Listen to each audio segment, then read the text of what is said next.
What's going on, people? We live. Another UFC event, UFC Fight Night 176. That's right. I believe that's right. I know it's UFC on ESPN 9. I do know that. I do know that we got T Wood versus Gilbert Burns in the main event. I do know that. Hey, I also know this. I know we got in the bottom square. I'll go ahead and shoot it to him because he just like, hey, look at me, look at me. You know what I'm saying? So I'm gonna go ahead and we got Boston Nick in the building. What's up, brother? Looks like you got a little bit of communication. Hey, just mute the YouTube video, bro. Yes, sir. That's not my YouTube video. Oh yeah, it is.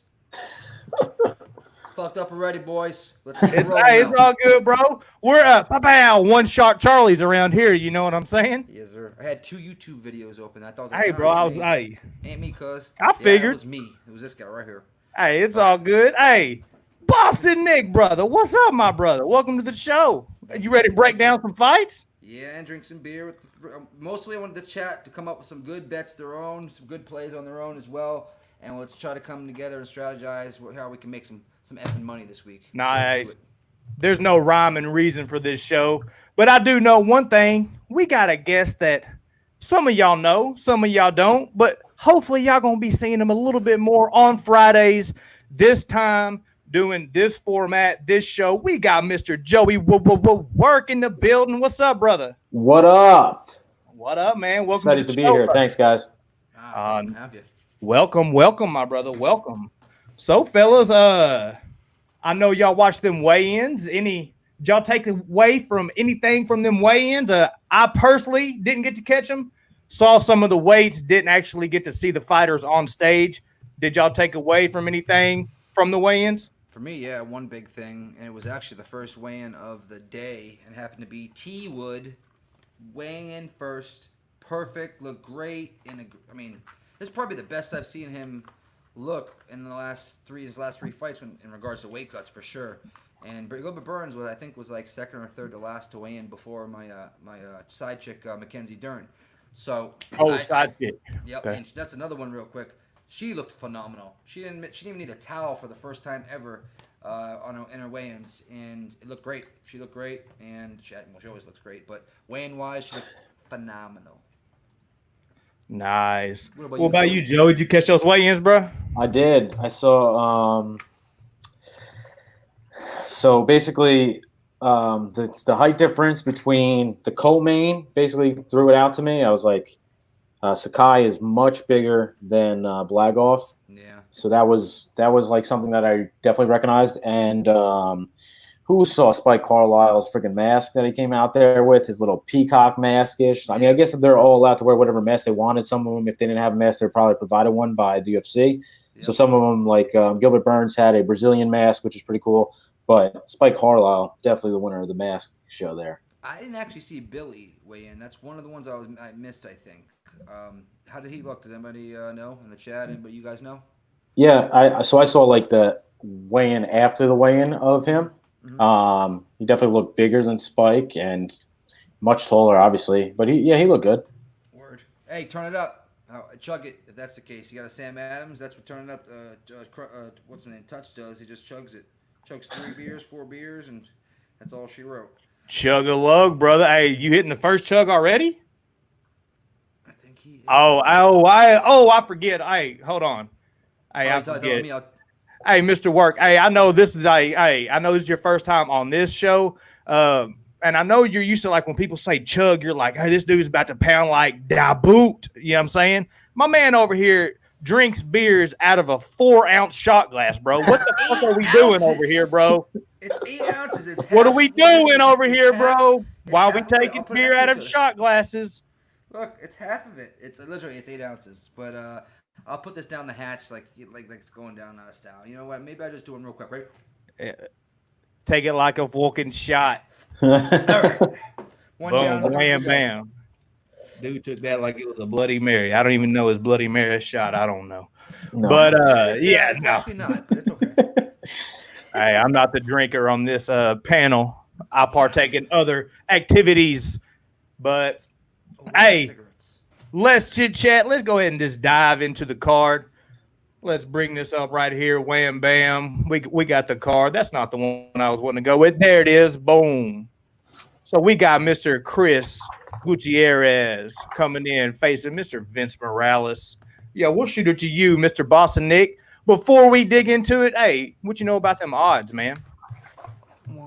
Oh yeah, Joey, go ahead, hit it. Yep. So we got Chris Gutierrez is minus 110-ish.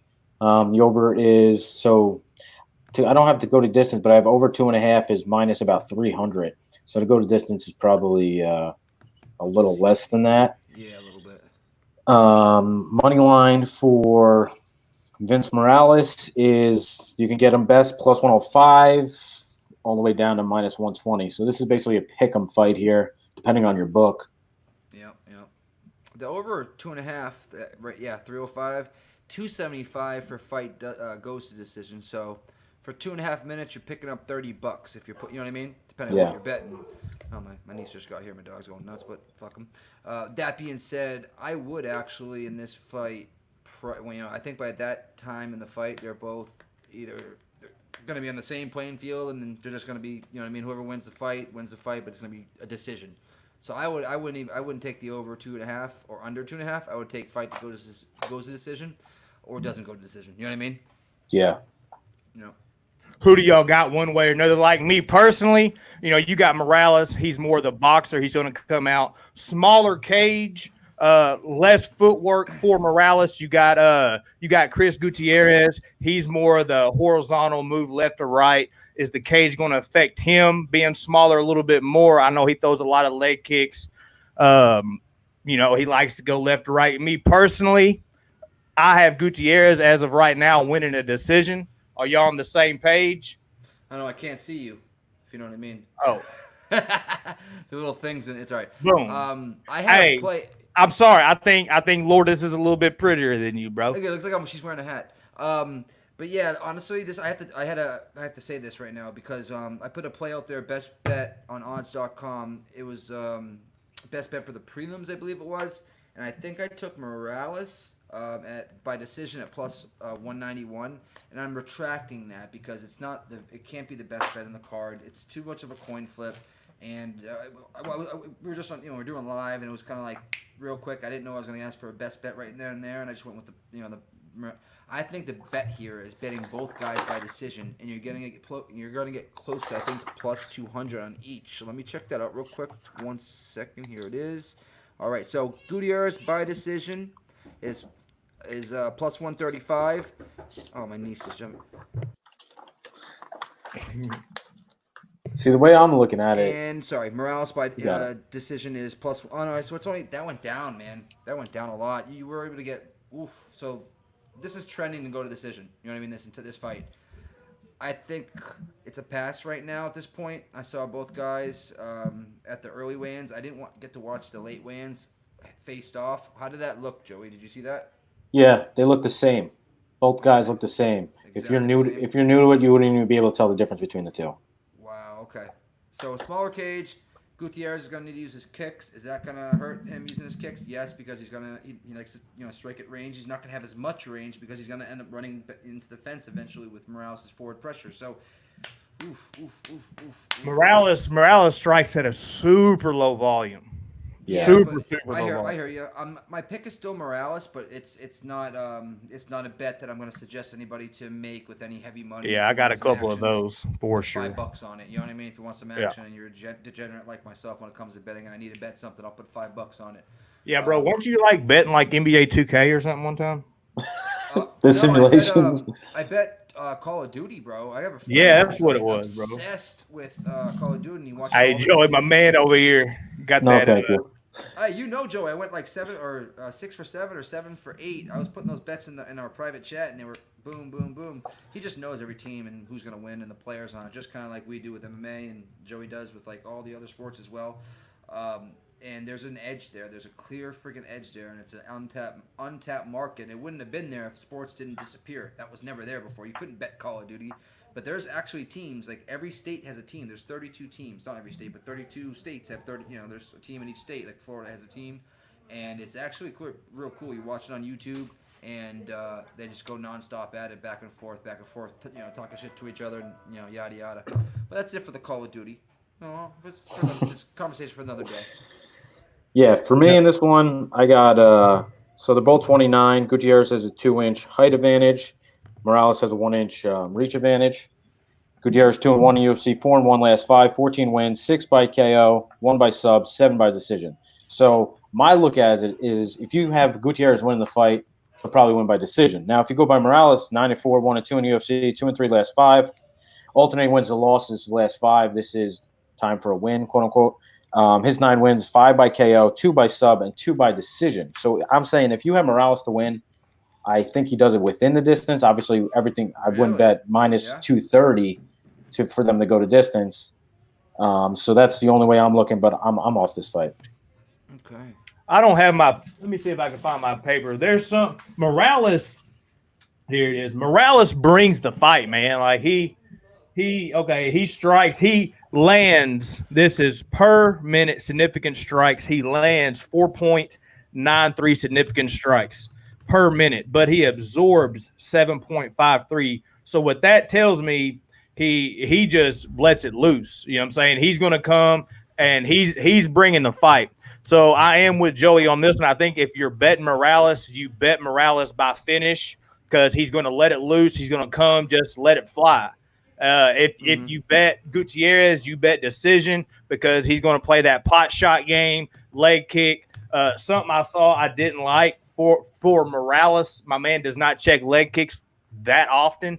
Pretty flat-footed in that small cage. The people that normally go left to right like this, I saw an interview with T. Wood, and he was saying that he's going to take it old school boxing style. You know what I'm saying? They didn't have all that room to work. They worked angles. So it's going to be more crisp angles.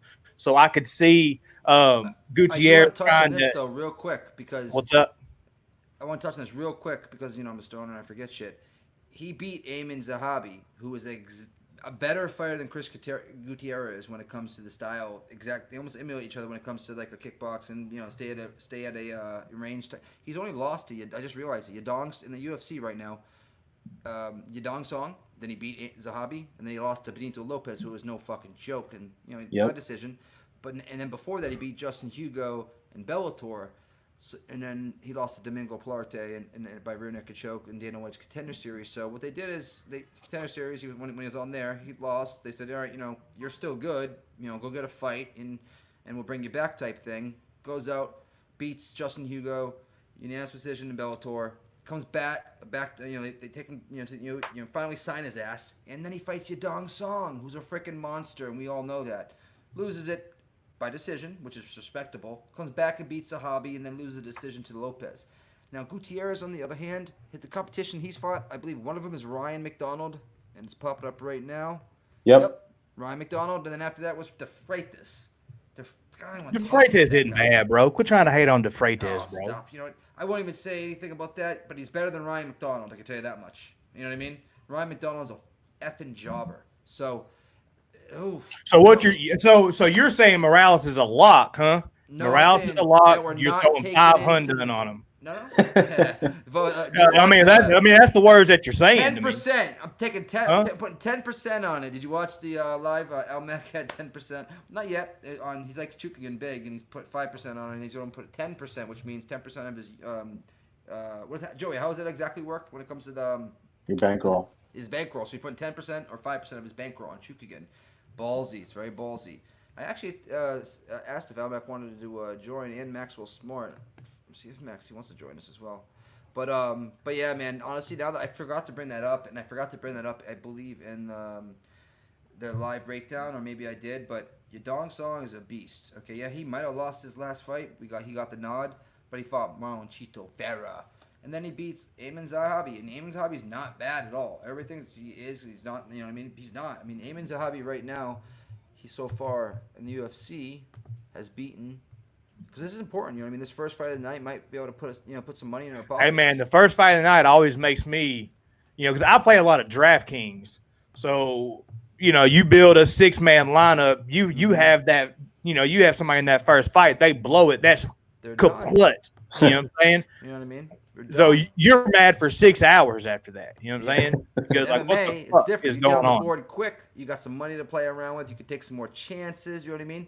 So if it's the right bet, then okay. So he lost to Vince Morales, obviously, and then before that was Ricardo Lamas, and before that he beat somebody in the Fight Night thing, Reginald Vieira by So he fought Ricardo Lamas and then Vince Morales. So Ricardo Lamas is, as we know, is no freaking joke, and that went to the third round with 1 minute and 50. Who are you talking about, bro? What's his name? Freaking Ayman Zahabi. Okay, Oh, the guy okay. that the guy that Morales beat. I mean, that Zahabi's no joke. He fought, like I said, what's his name? Ricardo Lamas, who. So what you're telling me is that if I pick Gutierrez, I need to change my fucking pick. Is that what you're telling me? You know, Mo, I will never tell you ever to do a goddamn thing. You know that. Well, I'm just saying, man. No, I'm just saying, man. Everybody knows. Shout out to me. Okay, just quick. I'm going Morales couple by shout decision. out. I'm betting it. It's not a best bet. Couple shout outs. One, Mr. Arkansas. I'm in the Predictor Wars. Y'all know, #1 seed. Been first for like 8 weeks now. No big deal. You know what I'm saying? No big deal. But shout out to Art. Good job. So you know that I take my picks a little seriously. I like to nail picks. I don't really like to chase. I don't like to chase the dragon. You know what I'm saying? Chase the dog money. I like to nail my picks. So hey, Werk. So what you thinking? Just straight up win? Are you picking Morales for the win? Or are you picking Gutierrez for the win? Not looking at the line, not thinking money. Straight up fight, mano y mano. Who are you picking? So you're forcing me to make a pick because otherwise I'd be off this, but I'll take Morales. Okay. Morales. Shit, fellas. Gun to head, yeah. Because I'm not just super big on Gutierrez. Well, Mo, you always want to lose on your own sword, so just do more. Don't even have to make a decision right now. Do some tape work on it. Watch the weigh-ins, like you said. How many decisions has Morales lost? I'll tell you, he's a few. I mean, I'll put it up right now. 1 second. If Joey can get it faster. I got it. But go ahead. 1, 2, 2. 2. He has 5 losses. 4. Oh yeah. No, we rolling Gutierrez, sticking Gutierrez. All right. So level competition. Hey, we got Jack Attack in the chat saying Gutierrez is the play. Also, before we just dig crazy more into it, hey, I'm gonna shoot it to Nicholas 4 ounce over there. Hey, how about you give our bosses over there at Odds HQ a shout out? The bosses of all bosses, Miss Cynthia herself. Hey, is she in the building right now? Is Miss Cynthia in the building? We'll see if she pops up. Odds HQ on YouTube. Please subscribe. Listen, we'll never ask you for a goddamn thing. In fact, we'll do more than that. And Odds 110 on Twitter. Please just follow us. You know what I mean? Go over there, smash that subscribe button. Make sure you hit that bell notification. Because here's what you get. You get a couple things with that. You get Saturday shows, play-by-plays, live betting advice, all that good stuff. You get each and every card. You get a panel of some of the same people, some of the different, some different people. But what stays the same is you're going to get winning picks. You know what I'm saying? If Mo is not on there one week, you might not get the gym. You know what I'm saying? But don't worry, I'll be back the next week and I'll throw it to you. But you got to be subscribed to catch all that stuff. In the future, we might be dropping DraftKings videos. You know, we got Mr. Werk over there in the building. You know, he might drop his own show. You know, who knows? You know what I'm saying? But you got to be subscribed to find out. Yep. And so you got to be subscribed to find out. Hit that bell notification. Now, let's get on with the show. Real quick, though, I got one more little addition to that. Throw it out, champ. Yep. I spoke with Jared Gordon today. Okay, yeah. I sent him a picture of him and like 5 of my friends, a picture of the ducks that hatched. And I didn't realize it was a group text, but it's kind of funny. Dude, you're getting soft, Nick. Yeah, shut up, man. I love those ducks. I bought like baby worms, ducks, man. bro. Come on now. I got a pit bull, bro. I got a pit bull too. There's a smaller one. That being said, though, I said you eyeballing anybody, at 145? And he says, not really, waiting to hear, from the UFC type thing. And then I said, so I'm doing things for odds.com now. Pretty big company. The domain name is worth pretty much over $1 million or more. And I was like, he didn't know all that, need to know all that. He already agreed to this interview months ago when I was supposed to do it. I'm like, so anytime you want to do this interview? And he's like, yeah, bro, anytime. So that's what I'm going to try to be doing, a little niche. I'm going to start doing some interviews with some fighters on odds.com as well. If you guys want to put certain fighters in the chat that you'd like interviewed, please put that in the chat, and I'll mine's right here. People, because I'm getting a media badge from odds.com, some sort of little bit credential, so that I can, hey, I'm from odds.com. I like to interview. You know what I mean? Not some just Joe Schmo on the street, like tell her. But that being said, yeah, let's roll. Your sinuses must have just acted up right there. I'm ripping my boy right here. On YouTube, Odds HQ, all one word on YouTube. Please subscribe. Let's check Mr. Werk. This is Corey Beaston 258 Anderson. Oh, yeah. This is his old nickname. Now it's Overtime, but that's my boy. Yep. Yeah. Shout out Corey. Real quick, shout out Mr. Anderson. Not just that, you brought what's his name, Frankie Perez on. Frankie the show. Perez, yeah. There's a lot. I've worked with. Could you do that? Could you get an MMA company in New York, New Jersey, and a lot. I've watched them guys grow through the amateur ranks and now into pro. I remember there was a big fight. It was actually Weidman versus Uriah Hall, and they're like, oh, whoever wins this going to UFC. Obviously, both of them are there now, but I watched them all grow up through this in amateurs and in pro before they got to the UFC. So there's a lot of guys, Frankie Edgar, there's a lot of Edson Barbosa, all these guys, Marlon, all these guys train. Yep. And he was with Frankie Perez when he was on that night. I mean, he gave some awesome insight. I mean, I got caught some of that. Yeah. He was dropping them. He goes, I know when guys are going on benders or partying and da-da-da. I'm like, that's some good insight right there. There you go, man. Not doing what they're supposed to be doing. Yeah, if you could look into that, Joey, and come on with him and whatnot, that'd be dope, bro. Yeah, that'll be awesome. And he liked it. So yeah. He had fun. Yeah, no, Mr. Joey, you definitely, if you want to, and everybody has shit going, so if you can't make every Friday or whatever, but every Friday, man, it could be us. And, if any of your homies or whatever want to come drop in, and they got to invite, anybody's got to invite, they can come in, chill, break down some fights with us, shoot the shop. And on Saturdays too, man, like we do a whole show from start to finish, just like this, shooting the breeze, talking live bets. We got Nick over there getting drunk off 4-ounce shots. Jimmy the Drunk has a good question.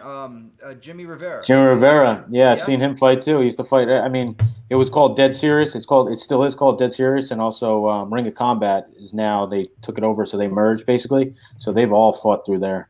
That's cool. Shane Burgos. There's a list. If I start writing it down, I'd be here forever. All right. Nice, but yeah, no. So that, right, Joey? I like Joey. Always has. I always knew that he should have been somewhere in the right area, and he finally is. I love it. Thanks. You know what I'm talking about. Appreciate you, brother. I appreciate your knowledge, all your connects, just whatever, man. We just love you for you, brother. So appreciate you coming and joining with us. Absolutely. Let's get on to the next one. Next up, we got a little bit of wham bam, little Casey Kenny versus Mr. Smoker. I'll go ahead and pop this one off. Hey, no, let's get those odds first. Nick, how the odds looking? Real quick. What's up, Clint? He just dropped in. Big Clint. What's up? Hey, before that, how do y'all want to do this chat situation? We got a lot of rolling through here because I know we want to be interactive with the chat. We got a couple questions like this. Do we want to tell the chat, hey, save your questions for the fight when it pops up? Or do you want to just take a little time in between fights, hit the question? In between fights, if we have to stop for a quick second, this is just it's just free flow. Yeah, like Jimmy said about his show, it's about the show, what the chat wants. So whatever the chat. Shout out right? Jimmy the Bag. Yes, sir. He's on Odds HQ as well, so you get to catch him there as well. So he's part of the team. Hey, do one of y'all want to take this right here? What do you think of Billy Q inside the distance plus 175? What y'all thinking about that? Mr. Jimmy the Drunk wants to know. You think that's looking good, Jim or Joey? So Billy, he has 11 wins, 6 by KO, 5 by sub, 3 by decision. I mean, it is kind of how I see this fight going. I see it going Spike first round murder, or if it gets out of the first, Billy, he has about 6-7 minutes of cardio in him. Hey, I got you, brother. I look like Jimmy right now. Yeah, no, you got so outside of the first, you got old Billy Q. Can he turn it up in the second and third and get a finish? If it gets outside the first, I do think Billy's going to win. I kind of think it's going to be more of probably a decision, 29-28, if it gets out of the first. So I don't know if I would take those inside the distance. What you thinking, Nick, Joey? I mean, I think Clint made a good point the other night where Smoker hasn't only been finished like twice in the UFC or something like that, I want to say. No, hey, we're answering questions, remember, bro? Hey, that 4-ounce got you, didn't it? Oh, I thought you asked me a question. How am I the one smoking over here and you taking 4-ounce shots, bro? Come on. Okay, so I like Billy Q to win this fight inside the distance. You know what? Because I think Spike's going to gas. This is part of my breakdown. I think Spike's going to gas. They are fighting a catch weight. Yeah. So 150. Yep. Who's the bigger guy here? Who's supposed to be where? Spike weighed in at 150. Billy weighed in at like 149.5, but I didn't watch the weigh-ins. But didn't you say that Billy clearly looked like the bigger guy? Yeah, Billy's 2 inches taller as well. Okay. I'm on Billy here. I think inside the distance at plus 175, you said, brother? Yeah. Yep. Yeah. Okay. It's worth, I would say, what I call a quarter unit shot. You know what I mean? Whatever your unit size doesn't mean $100, which doesn't mean it's $25. A unit. Yeah, we spoke on that too. Like, you want to try to break that down for maybe people, because I remember when I first started watching, I would hear units and stuff like that, and I really didn't know units. I had to kind of dig into it. So I know there's a lot of people out there that don't really understand units. You think you could break that down for our people that don't really quite have a grasp? Yep, so you should have a bankroll, and then the way I do it is each bet is 1% of your bankroll. So if you lose, there shouldn't be a time where, say you bet, a big bet maybe is 2 or 3 units, in my opinion. You shouldn't be betting bigger than that. If you have bankroll management is the biggest thing to keep in your mind when you're sports betting. To always make money, you have to have bankroll management. Otherwise, you will lose. Don't worry, you learn this over time. I've lost money multiple times. You have to learn. You have to stick to the strategy. Otherwise, you're lost. So I do 1% of bankroll. So whatever your bankroll is, I normally bet like $100 on a fight if that's on a 1 unit play. If it's 2 units, it'll be 200. And I always my way is I always do to risk 1 unit. So I know a lot of people do say it's minus 150. They're laying it. The 150. So that's like I don't do it that way at all. I always do 1 unit the same way, all around. Joey, exactly the same way. I don't risk enough to for myself to win the full back unit. Exactly. Yeah. I don't do that. Yeah, I'll same. take it. You know what I mean? Whatever it is, that's exactly. Yep. Some people do it that way. Some people don't. Yep. So that's why, this fight we're talking about is minus. It was a lot to go to the distance. So, you have to find the odds that are closer to plus 100 or even money. That's the way I'm looking at it. Like this card I got, I don't play no heavy favorites. And if it's a heavy favorite, you got to just parlay it to get it down or something, I would actually recommend Kenny in a parlay here with Dern. And you could probably get like a -1, lower than minus. You would just parlay Kenny just straight out, or would you parlay him by decision? Straight out. Distance, just straight up. Yeah, straight out. You'd be taking too much of a chance. Yeah, he's minus 265 money line. Yeah, that's. My book won't even let me do that too, Mo. The book I use won't let me bet a prop bet. Okay, as a parlay. Yeah, as a parlay, exactly. Got you, brother. Got you. You're lucky. It's legal here. I know. I'd be killing it right now if that was the case. Some people are they're taking round 2 to start. Yep. Other round 2s. Yep. Banking. That's what I did last. That's what I did last UFC event. Do it. It's pissing me off. So that's something. You know what? Maybe some other people in this chat can do it. That might be a play there. We should start looking at some round 2 with some heavy favorites. Dern is not losing the fight. It's impossible. And I believe at plus 850, we'll get to that though. We'll get to her. Yeah. All right. So let's do this Casey Kenny versus Louis Smolka. Kenny is Smoke has a 2-inch reach advantage and a 1-inch or 2-inch height advantage, 1-inch reach advantage. Kenny 2-1 UFC 4-1 last 5, 9 of the last 10 went decision. 13 wins, 7 by decision, 2 by KO, 4 by submission. Smoke is 7-6 in UFC, 4-1 last 5. This is his second stint in the UFC. 4 of his last 5 were stopped before decision. His 16 wins, 7 by KO, 7 by submission, and 2 by decision.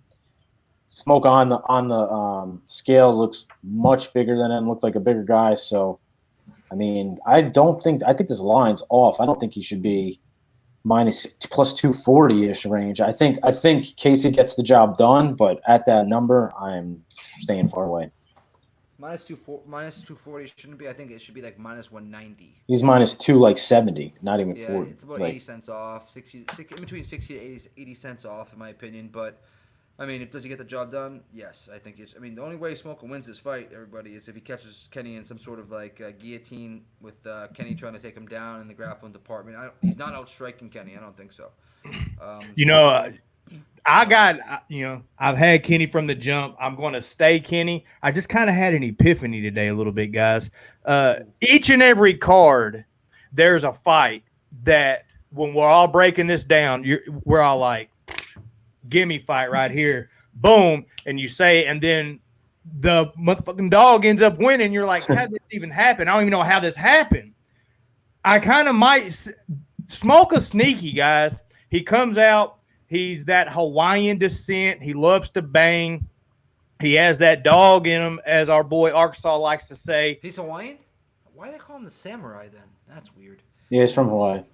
Yeah, like I don't know if he trains with Max stuff, but he's part of that crew. You know what I'm saying? You gotta watch out for Smoker. Am I picking Kenny? Yeah, and I'm more of a game plan kind of guy. Like I kind of see schemes and pass, and kind of how I see this going. I see Kenny being the faster striker. He's not normally the faster striker, but in this case, he's going to be the faster striker. Better crisp boxing. Decent kicks. Doesn't really work with them that much. Where I see Smoker's downfall is Smoker, and I preach this every single time, and more times than not, 8 out of 10 times, it normally seems to go this way. Whenever I see it, there's just types of fighters, and Smoker is the type of fighter that if you get in the clinch or you snatch a single, you're going to be able to take him down fairly easy. And that's because he's good off his back. And you have somebody that's good off their back, and they're in the flow of things. Let's say it's second round, they're a little winded. You know what I'm saying? They're going to do what they know. Like that's why you can ride a bike when you're 50 and you learn how to do it when you're 5, because you've done it so many times. Your motor skills kick in. He's going to fall back to guard. And if you fight somebody that doesn't have good top pressure, then okay, gotcha. But Kenny has good top pressure. He's not no bum. He's going to pull guard. He's going to transition to half guard. He's not going to sit in Smoker's guard. Both arms in, you know what I'm saying? Like, one arm in, one arm out, get caught with the triangle. Kenny's pretty smart. He's going to transition to half. He's going to transition to side to where he's not really threatened from submissions right out that round, because Smoker's going to stay on the ground.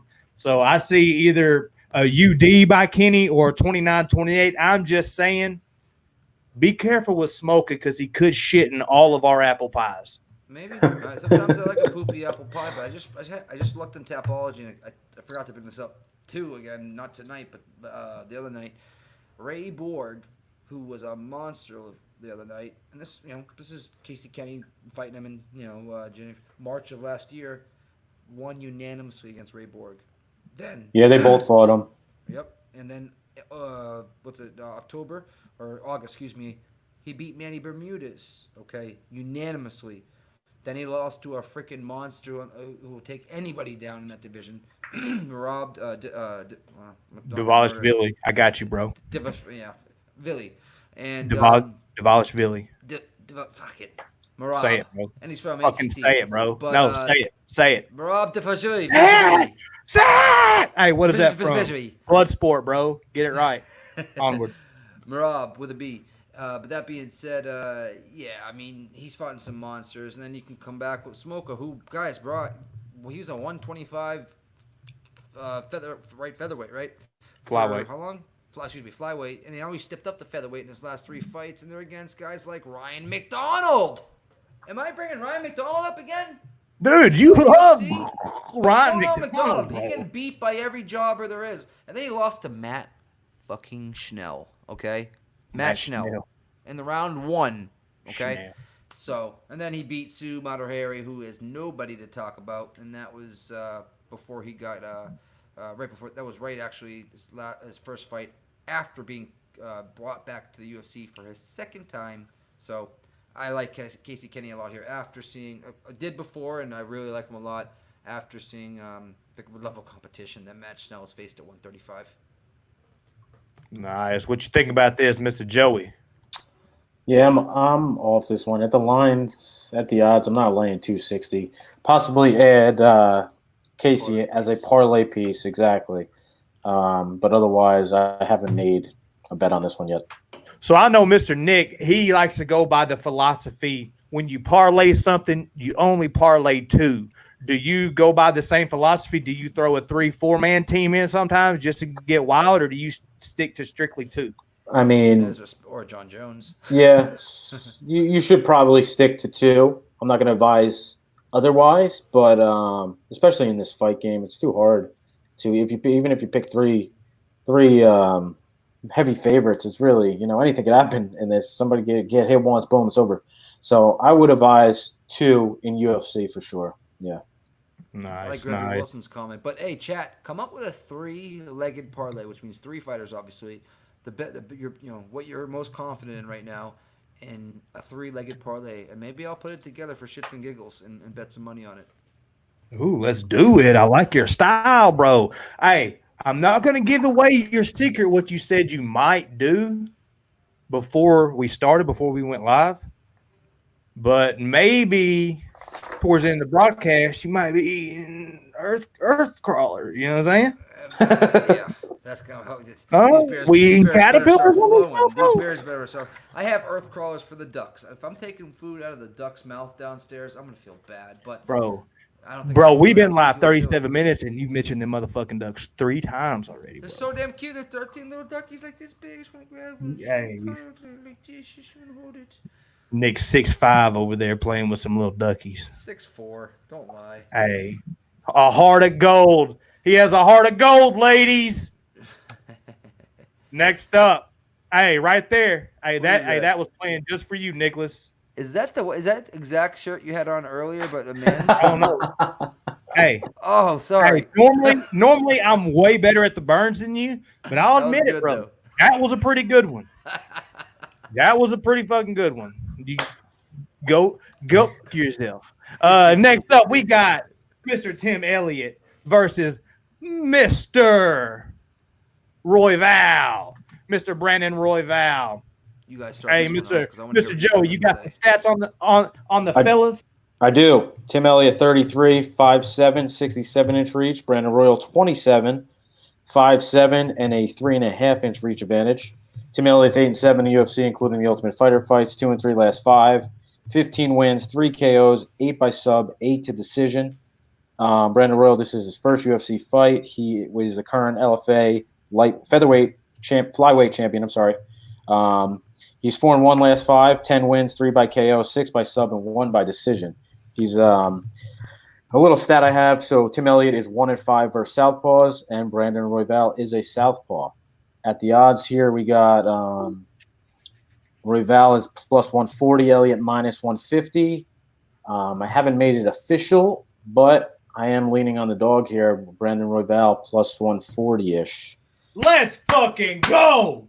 Joseph, let's go! He looked skinny at the weigh-ins, though, or maybe they both did, but... Yeah, what I'm afraid of is Tim Elliott trying to get it to the ground, because Royval's very well-rounded except for his takedown defense, and that's basically all I'm afraid of. Otherwise, if they stand up, But you want to know why takedown defense Royval's submission is excellent. His jiu-jitsu is, I think, where he wins his fight is by submission.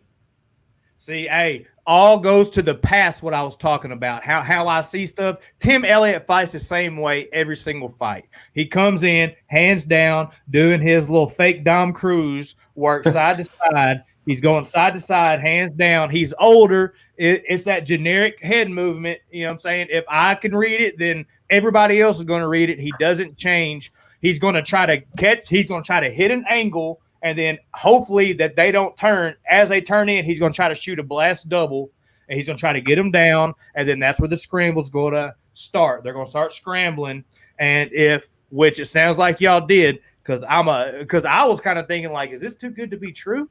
But I was watching it, and there was some, I don't remember which fight it was I watched of Royval, but my man, boom, snatched up an armbar, right? It wasn't super snug. Snatched it up. The guy, he could tell he was about to get out of it. Boom, transition to a triangle. Snatched the triangle up. The guy was about to get out of the triangle. Boom, transition to an omoplata. He was about to get out of the omoplata. Oh, hold up. Boom, back to the armbar. Subbed him with the armbar. So think about it, guys. What does Elliott do? He loves to be in that scramble. He loves to get caught in that scramble. And maybe it was his last time out. Was it his last time out that he got caught in this submission and kind of acted like nonchalant? You're right. He puts himself in bad positions constantly. Bad positions, bro. And you can't do that against assassins like Royval. Like, he has a superpower, and his superpower is his submissions. Joey, and Elliott's going to dive right into it. Royval, you can get anywhere from plus 140, 145. Unreal. What's Royval by submission? Royval by submission. Probably in the 7s. Because I think if Royval wins, he subs him. It's only 3-round fight, so they'll probably put close to the 7s, 650 maybe. Am I right? I got hands. I'm not looking at anything. Hands are here. I'm trying to find a Brandon Royval. You got it? By submission plus 400. Oh, that's nice. Enough. Jesus Christ. 400. Hey, you ain't taking that, Nicholas? Who do you got? We know Mr. Joe is going for the dog. I would have thought, didn't mean you have like an argument about this, Nick? When? Weren't you like all on Elliott? Elliott? Or am I just tripping? Well, Kenny is probably who you're talking about, but Elliott-wise, I think Elliott wins this, but the price tag he's at right now at minus 170, is that what it is? Right around there? Yeah, it has to be. It's just steep, like Clint was saying as well. It's just too steep for somebody that just he's basically 500 in the UFC. But again, is Brandon getting this shot because of what's going on right now, or was he on the Contender Series, or no, Brandon? Yeah. No, was he? I think he was training He's for supposed to be. Yeah, like June, something like that, July. Okay. He was supposed to be fighting. So my man's been training. It might have been moved up a little bit, but yeah, it's supposed to be in June. Switching my pick. Yeah. So, do you see that? There's a nice note in there by Gregory Wilson. He said Elliott brought Royval in for when he fought Demetrius Johnson, and Royval's coach Krause is Elliott's best friend. Wow. Krause was on MMA Fortune Teller's. What's it called? Got a whopping 300. So that means he's already trained with this guy a couple years. I mean, Demetrius Johnson fought in 2016, so about 4 years ago. Yeah, I mean this one. I mean, Elliott can win. Like, we know the path. He can come out and win. I mean, he has on DraftKings, if not the highest, like the top 2 highest Elliott point totals in DraftKings history. It's like 188, something like that, and that is because of the transitions, the takedown, the transitions. For our people that play DraftKings, then you already know this. But if you don't play and you want to know, DraftKings is like your fantasy style. Build a 6-man lineup. You got your fantasy points. You got 10 points per knockdown. You got a 5 points for a takedown. You got 2 points for a transition. You got a half a point for significant strikes. That's your scoring base. In that scoring base, Tim Elliott can rack some points up. So if you can catch Tim Elliott in DraftKings, you know, I'm not saying lock him in because I think he's going to lose, but even in a loss, he's going to put up points. So, but yeah, no, this is a tough one because Elliott's a beast. We just don't know really which Elliott's showing up. You know what I'm saying? I hear you in that one. Ooh, I have some. So let's see. Next up, we got a little bit of what we got up next. Jamal Hill. Yeah, we got Mr. Hill versus Mr. Klitzen Abreu. So I think someone said in the chat that, or I think it was Jackie Boy, said after watching the weigh-ins and then the stare downs as well, he wasn't so confident on his Clitson Obreo pick. I agree 100% with that. Yeah? Yeah, Jamal looked much bigger and scarier than him. I originally, when I broke this down, I was definitely on Clitson's side, and then after seeing him in the weigh-ins and the stare down, I did get a little scared, quote unquote. I hear you, But because I was originally on Breu, and then about a day beforehand, I watched some more tape, and I feel like he fell in love with his stand-up. You know what I mean? He really did, and he's a grappler. If he stands up here, he's not going to win. Exactly. So I switched my pick to Jamal Hill has a 3-inch height advantage and 5-inch reach advantage in this fight. That's the big one right there. I was on Hill on odds. I'm on Hill right now, and I'm thinking right now. What's the odds? Did it change from minus 120? 125. So we got Hill is minus 120 still-ish, and Kidson's at plus 110 at the best you could get him, all the way down to plus 100. I'd recommend that to the chat to bet Hill. Those odds, it should be like minus 160, minus 170 at the highest for Hill, but we're getting, I think, extreme value right now in Hill. And actually, he was that high at one point. Remember when Breu was like a plus 185 actually, or something like that? No, they started at minus 150 and it's got bet down. Yeah, damn, 150, man. But I mean, like, Clitson's resume is definitely very encouraging. He beat Johnny Walker. He lost two of his last three, but they were to the two badass Dagestanians. One's 14-0, the other one's 13-1. He beat Sam Alvey barely. He beat Sam Alvey. He beat Johnny Walker by submission back in the day. Yeah, listen, as we know, Johnny Walker, especially he's not as good as he was probably real bad, and now you know what I mean. I agree. You don't have to get me started about Johnny Walker. He probably easily submitted Johnny Walker. Is that what he did? Yeah. He did. Okay. In the second, but yeah. Oh wow.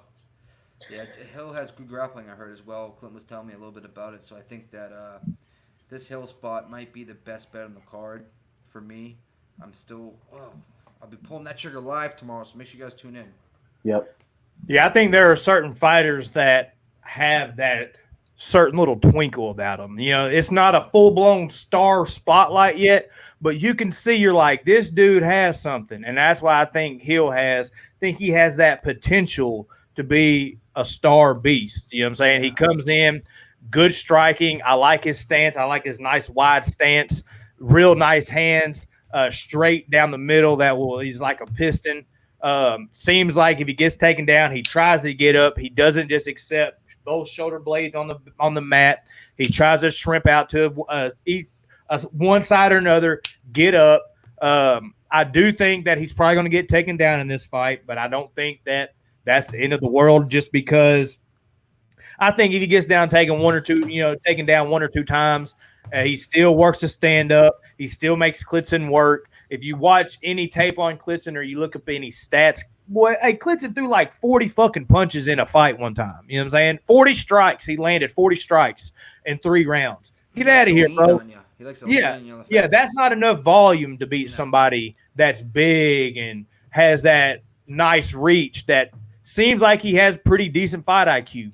So, and also, I also put fighters in categories that you can see, okay, for instance, what we see with Clitson is what we get. We know what we're getting. Jamal, he has those opportunities to grow more in between fights. Younger, smarter guy. He can develop his takedown defense to where what we see with Clitson is what we get. So I'm all over Hill, been all over Hill from the jump. You know, I think he's probably gonna finish Clitson second round, cross down the middle, catch him big knee up the middle when Clitson's trying to clinch, drop down for a single, something of that nature. So that's kind of how I see it. I hope Hill wins by decision, just simply because I do kind of like this over 2.5 bet, or was it maybe the fight to go to decision at minus like 150? I do think that I think I might be off that, but one thing we have to worry about, remember, it's a smaller cage, so it's going to be easier for Clitson to engage with the grappling. But at the same time, it's going to be easier, right, for Hill to scoot to the fence and get up, right? So it's like what does he do? I think Hill smashes him now. I knew he was going to, but I was going to take the fight to go to decision, and I think I'm going to be off that now and maybe just jump on Hill straight and let that one ride. All right, so what you think about this one, Joey? Yeah, I'm still undecided. I'm going back and forth as well because I was definitely on the Klitzen side. Then I saw the weigh-in. Now we're talking about it, and I'm undecided on this one. I haven't made a bet yet. I'll tweet it out if I do. Add it to my favorite place. Slight lean? No? Lean would be to Klitzen, but okay. Haven't made the decision yet. Clitty boy. City. All right. So there you go on now. Hey, so let's take a little pause in the calls. I see that Nick poured a nice, crisp 3-ounce beer over there. Let's interact with this chat a little bit. We got Mr. or Mrs. Rizza. I'm gonna go with 99% male. Probably gonna go with the male. Rizza, what's up, Rizza? We got Rush in the building. Rush, what's up, brother? We got Swervin. We got Mr. Ramirez. JT MMA. Swervin's in here? Yeah. Swerve, what's up, brother? He's a horse better himself right there. There you go. Appreciate you dropping in, brother. We got Turn in the building, Bloodthirsty. So anything you see in the chat you want to holler at? Mr. Nicky Hogg, 4 ounce? Mr. Ramirez. No, everybody, Robo Chicken Wings, everybody that's showing up right now, we appreciate that. Like, literally appreciate that. We got a Hog. We wouldn't be here, right, if it wasn't for them. So. Hey, that's right, man. This is the only reason we do this. We'd be chopping it up on our own, you know what I'm saying? But putting out this content to put a little bit of extra cash in y'all's wallet. But since we're doing that, we broke down a couple fights, and y'all might be like, dang, man, it doesn't matter, man. Hey, this is what it is. We got to do a little bit of promotion. We got to pay the bills around here. Hey, Nick, how about you tell everybody where they need to go subscribe? You need to whoa, Nick, whoa. What's up? I mean, besides here, for sure. Make sure Mo Scream TV, you smash that motherfucking subscribe button, hit that bell notification, hit the like, because that's how YouTube knows. But boom, Nicholas, why don't you tell them who HQ, that is odds, ODDS, H is in Henry, Q is in Quebec, on YouTube. Please subscribe. Like I said, I don't ask you for a goddamn thing. Just support us. We love doing this. And also on Twitter, odds110. Please subscribe to them as well. And on myself, Mr. Fat Fist, on Twitter, as you can see on my name there, my name tag is actually not up right now, but Mr. Fat Fist, MrFatFist. That's all I'm asking, brother. Boom. Y'all do that. Hey, Joe, anything you want to plug? Hey, I see you rocking the homie Mr. Corey Anderson's gear. Anybody you want to plug or anything you want to plug? Just follow me on Twitter at Joey Werk, WERK. What? If you're listening, I love you. Love ya, brother. Next up, we got a late replacement. Mr. Gabriel Green coming in, facing D-Rod, Daniel Rodriguez. Yo, Mr. Werk, you got some stats on these guys? I do.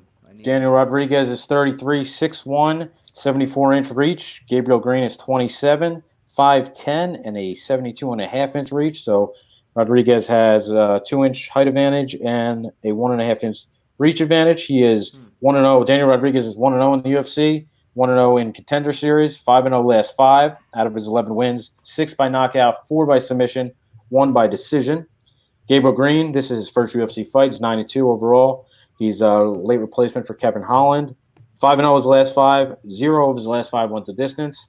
9 wins, 3 by KO, and 6 by submission. So all 9 of his wins have been before the bell. So my lean definitely here to not go the distance. I know the line wasn't up until probably today or yesterday. Minus 335 for fight.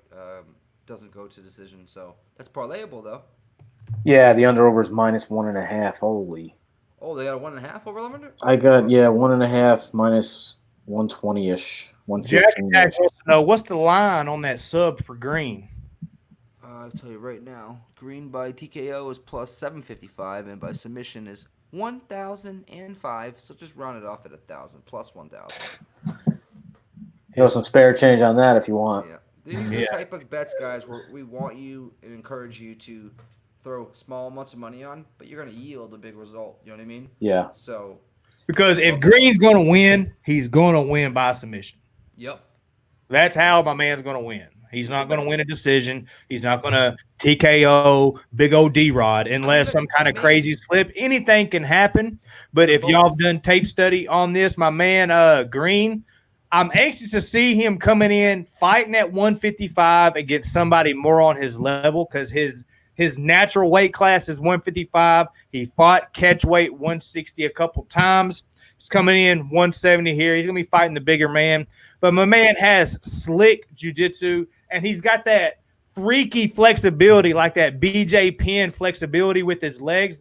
Like I saw almost every single fight that I watched of his. Whenever somebody mounts him, he takes his leg, brings it up, wraps it around their leg, and every time it got him out. Every single time he threatened an ankle lock, he threatened a heel hook, he tried to sweep with it. So I don't think it's going to be enough in this fight. I think D-Rod has good enough jiu-jitsu to be able to stifle all that. Plus, I think he hits a lot harder, throws in combos, big leg kicks. I think he'll probably finish Green on, with him coming in on the late notice, being the naturally smaller guy. Just got D-Rod, whatever inside the distance is, I think would be fairly safe. What y'all thinking about it? Inside the distance right now, probably instead of putting a bet on both, by knockout and by submission on him, inside the distance is actually basically plus 500. So that'd be the way to go, in my opinion. Well, it's 479, so basically 500 plus 479. Green inside the distance would be a decent play, and that's a sprinkle, guys. When I say sprinkle, you don't put your mortgage on it. You know what I mean? You put $5 or $10 on it. Hey, $10 will win you $75. Hold on, Nikki, you're saying that Green inside the distance is at? Plus 479. Okay, what's Rodriguez inside the distance? Yeah, good. I know you were getting at. And it might be a good play. Yeah, that's what I said. It's not. It's minus 170. Jesus. Okay. Yeah. I was going to say, if we can get plus money on both sides, that's something. Yeah, I know. There was I have we'll talk about it soon. The girls fight I know for a fact it's going to hit, but depends on who wants to actually put money on that. But yeah, I think the look there would be, what is Rodriguez regular? How is he that? Is he in the threes? What is he right now? What do you mean? The money line? Minus 350. Yeah, straight up. Yeah, he's minus 315. There's not much to bet, so the casuals are betting favorites, as I mentioned previously, and I will continue to mention. Yeah, I mean, plus 479 to a plus 285, you're getting an extra $200 basically. You know what I mean? $2 on it inside the distance. Yeah, only way he wins this fight is inside the distance, in my opinion. He's not gonna outpoint Rodriguez for 3 rounds. Yeah. That'd be the bet if you're gonna bet the dog is plus 479 inside the distance, or put Daniel Rodriguez in a parlay piece, but at 315, it's not worth it. Yo, Nikki 2 ounce Alex Ramirez says you sound far away from your mic. Oh. Does it sound better now? Yes, sir. Yeah, get back on it, son. Jeez, that was like 2 inches. Remember how you said you were so close you could what earlier? Hey, get back on it, bro. I'm not gonna say it out loud. Judge me, man. Good. How's this sound, though, fellas? There you go. There's going to be somebody else that's going to take over for me for like 20 minutes, but it's no big deal. He'll be coming soon. Yeah, you got a little pause in the calls. You got to go help Papa Boston, don't you? No, my niece is here. Okay. My niece is here. Yep. Nice. Yeah, man, you just let us know when you need to bounce, and then we'll take that over. No, I got somebody that's stepping in for me. Okay. Okay. Cool. Next up, we got. I know. This is a sweet fight right here. I know a lot of people are. All right, brother. A lot of people look forward to this fight. We got a little Caitlin Chukagian versus Antonina Shevchenko. First things first, I want to take a little poll. All right. Shout out to UFC Bro Picks, Mr. Justin.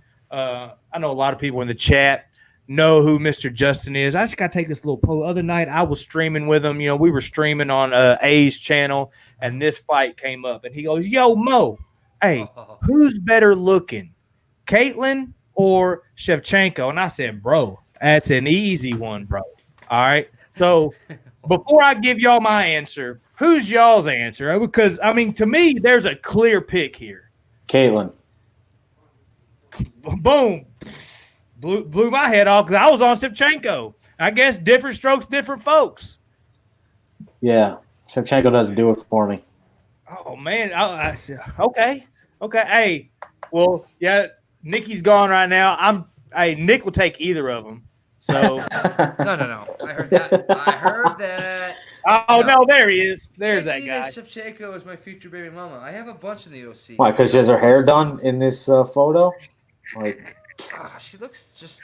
Dude, Caitlin got that block hair, bro. Nina, you know what I mean?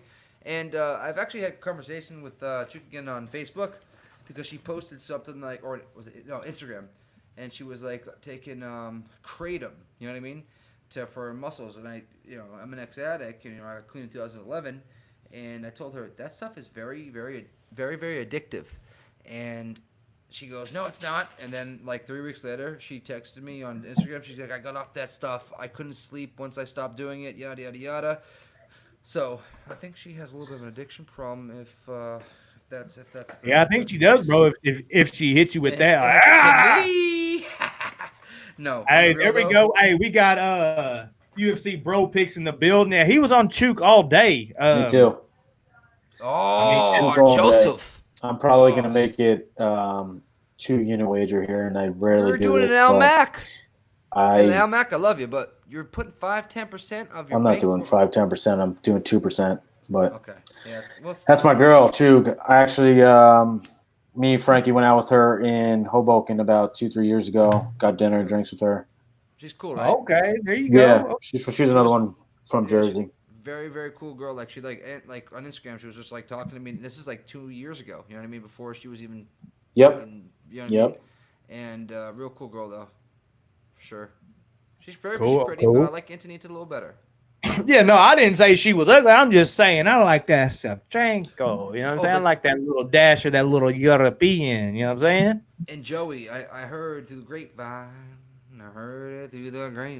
That Valentina Shevchenko has been drilling with her sister with the grappling department. And if that's the case, if she picked up just 20% of Valentina Shevchenko's grappling, it's going to be a long night for Chukigan or a short. It doesn't work like that. All right, we'll see. But I like both girls by decision. You'll pick up either over a quarter unit if you bet them both, or over a half a unit. So that's my play, actually. There you go. So see, this is what I like right here. Yeah, now go ahead, because I'm stuck, and I definitely I'm about to make a pick. I was on Chu because I kind of think she's going to be able to stay away, work her volume. The smaller cage kind of worries me a little bit. But, I haven't picked one way or another, so I'm kind of in the middle. I can tell both y'all are on each side, so I'm going to sit back and, boom, let y'all tell me. So you got some stats on this, Joey? I do, yep. Real quick before you do. Yep. The coronavirus, right? Who's been training with who? You know you know that she's been drilling with probably her sister and sister basically only, like I was telling you guys. So who has Chuk been training with through this COVID crisis? You know what I mean? It can't be the level that Antonina is, and that's why I'm leaning Antonina here. But hit it, Joey. Yep, we got Caitlin is 31, 5'9", 66-inch reach. Shevchenko 35, 5'8", and a 68-inch reach. Caitlin 13-3. Shevchenko 8-1. Caitlin 6-3 in the UFC, 3-2 last 5, 8 of last 10 to decision. She lost her last fight for the belt versus her sister. Now we're dropping her down. Last time out. So she did go to the third round in that fight, I'm pretty sure. Yeah, she did go to the third round. So Shevchenko 3-1 in the UFC with the Ultimate Fighter and Contender Series. She's not fought anyone really of name. Her biggest fight was Roxy, and we know she lost that fight. I think Caitlin will keep moving forward, and I'm not sold on Shevchenko just because the last name people are betting on her, right? No, not me, but yeah, I hear what you're saying.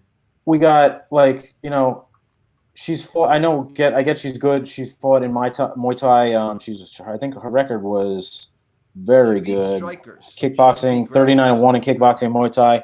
So yes, you're right. The matchup's okay. Who knows if Caitlin learned how to take somebody down and submit her on the ground, but I doubt it. I think they're going to stand up. and I still am on Caitlyn. I mean, like, Chook.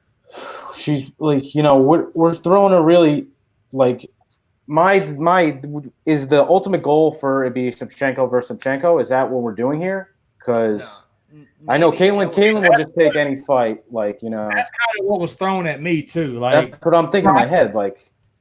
They're not trying to get Chuk again back against Valentina because that. I understand that. You know what I mean? Yeah. So that can't be the angle.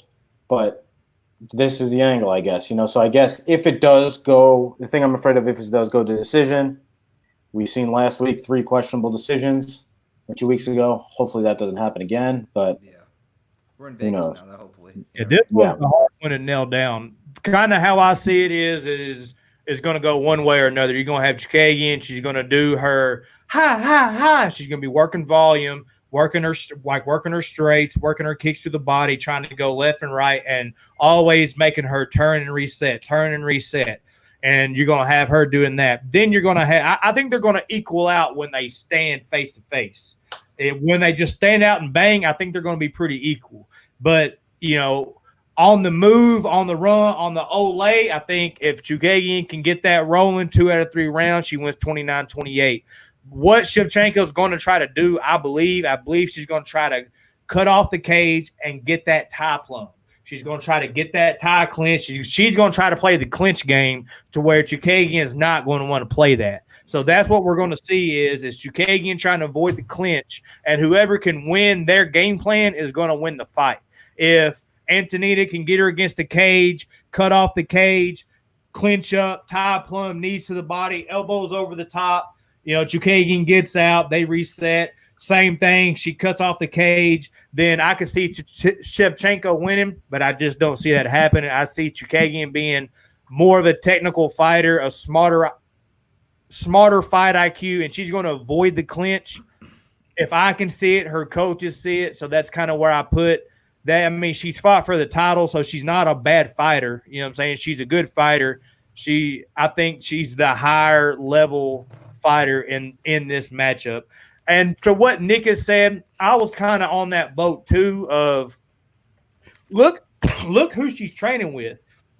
But then somebody on the stream, I was on a stream, and somebody was like, hey, but she can't get in the cage with her. Valentina can't get in there and fight. You know what I'm saying? It has to be the sister. No, I know, but and Valentina is a stone cold killer. But her sister hasn't shown to be yet. You know what I mean? Yeah, she's developing, and they put her against Roxy, I believe, to. Yep, and Roxy's someone that keeps coming forward like Caitlyn's going to do. Roxy's looking great, and everybody hates Roxy and stuff like that. That don't make no sense to me either. And literally, she takes you down. See you later. You know, she's a heavy girl on top, and she's just gonna either put you out or choke you out, whatever you give her. But listen, I really think the blonde fighter get beats here. I really do. Okay, I'm going official pick. We're going. Here, we'll go ahead and let you get a little FaceTime in if you want to, brother. Valentina Shevchenko. Was that your fucking Elvis lip? What is that, bro? Jesus Christ, man. Shevchenko lip. Hey, that's why all the ladies want you right there. Ladies, that right there. The lazy eye and all. Shevchenko. So I think my official pick, I think I'm sticking Caitlyn. I think she's going to win that decision. Not super strong on it. Not going to go put a bankroll on it. Just if I got to pick, I'm going to go Chookagian. Next up, we got a little bit of Mackenzie Dern, Mr. Boston Knicks X versus. Every once in a while, we bump into each other, old habits. Cyphers is his ex, right? Yeah. What happened? No, what happened was with me and Dern is her English was fine, and like 5 years later we meet up again, and all of a sudden she speaks with this huge accent, which I can't understand anymore. Have you guys? She got the same booty? Dude, no, Joe, you know what I'm talking about, right? Yeah. If you go to, if everybody in here later tonight, Google accent. Yeah, there's a video. There's a video, exactly, and it's hilarious. When I say she was a jappy girl talking like this, She went from, I train in the gym. They put the guys, they train harder than me, and we grapple hard. Where'd that come from? That doesn't happen in 4 years. Come on, stop. She's still got a great booty, and she wins this fight though. I mean, dude, you only lived in Boston for a year, and you still have a Boston accent. A year? I lived there since I was 9. I'm playing, bro. 1 to 9. I'm playing. I just like to fucking give you shit, you fucking know. I was born in Florida, though. I was born in Fort Lauderdale, and then my mom left the car window open, and we came back like 2 days later after vacation or whatnot, and there was cockroaches all up in the car. She got in there, and they crawled all over her. She goes, "Timmy, get me the fuck out of here. I want to go back to Boston." And we went back to Boston. What do women say? Happy wife, happy life. So we went back to Boston for a bit. There you go. You got some stats on these ladies, Mr. Joey? I do. Mackenzie Dern, 27, 5'4", 63-inch reach. Hannah Cipher is 27, 5'1", and a 62-inch reach. Mackenzie Dern is 7-1 overall, 2-1 in the UFC, 4-1 last 5. Her last fight she lost to Amanda Ribas. 7 wins, 4 by sub, 3 by decision. Hannah Cipher's 2-2 in the UFC, 3-2 last 5. Her loss was to Angela Hill in January. She has 10 wins, 5 by KO, and 5 by decision. So when these two got on the scale, I thought keep that. Or when they had the stare down, I thought Mackenzie would be a little bigger, but they're basically look the same height. I know it's saying that on paper that Mackenzie has a 3-inch height advantage, but I think that's probably 1.5, maybe 2 inches, if that. Might have been probably 1.5, 2 inches of straight booty meat. Yeah. But odds here, you can't really take Mackenzie Dern at -400, that's for sure. So if anything, you take her by sub at, I'm not exactly sure the number there. But when I started looking at this, Cyphers definitely has fought better competition. If they strike, I think she probably has a slight advantage if they stand and strike, but I don't expect that to happen. So maybe you use Mackenzie as a parlay piece, or you better by submission. Nope. That's how you better. You better plus 850 a sprinkle by KO. I believe she takes her down, mounts her, and beats the brakes off of her to prove a point that she's not just a submission expert. I think she's gonna mount her and beat and just she's just gonna ride her. Hopefully, and she's gonna beat down on her until the ref. Even if her kitty patter punches, she's not gonna be defending herself because I'm telling you, she's gonna take that back and she's gonna turn over and she'll rather punch. You know what I mean? Because she wants to prove herself that she's not just a jiu-jitsu fighter. She does it every single fight, and because we already know she can roll. So I like that 850 sprinkle on by knockout or inside the distance, one of the two. What is she inside the distance? Not that great, Joey. See, this is what we're doing here. We're giving plus 800 out for you to sprinkle and win a lot of money on, guys.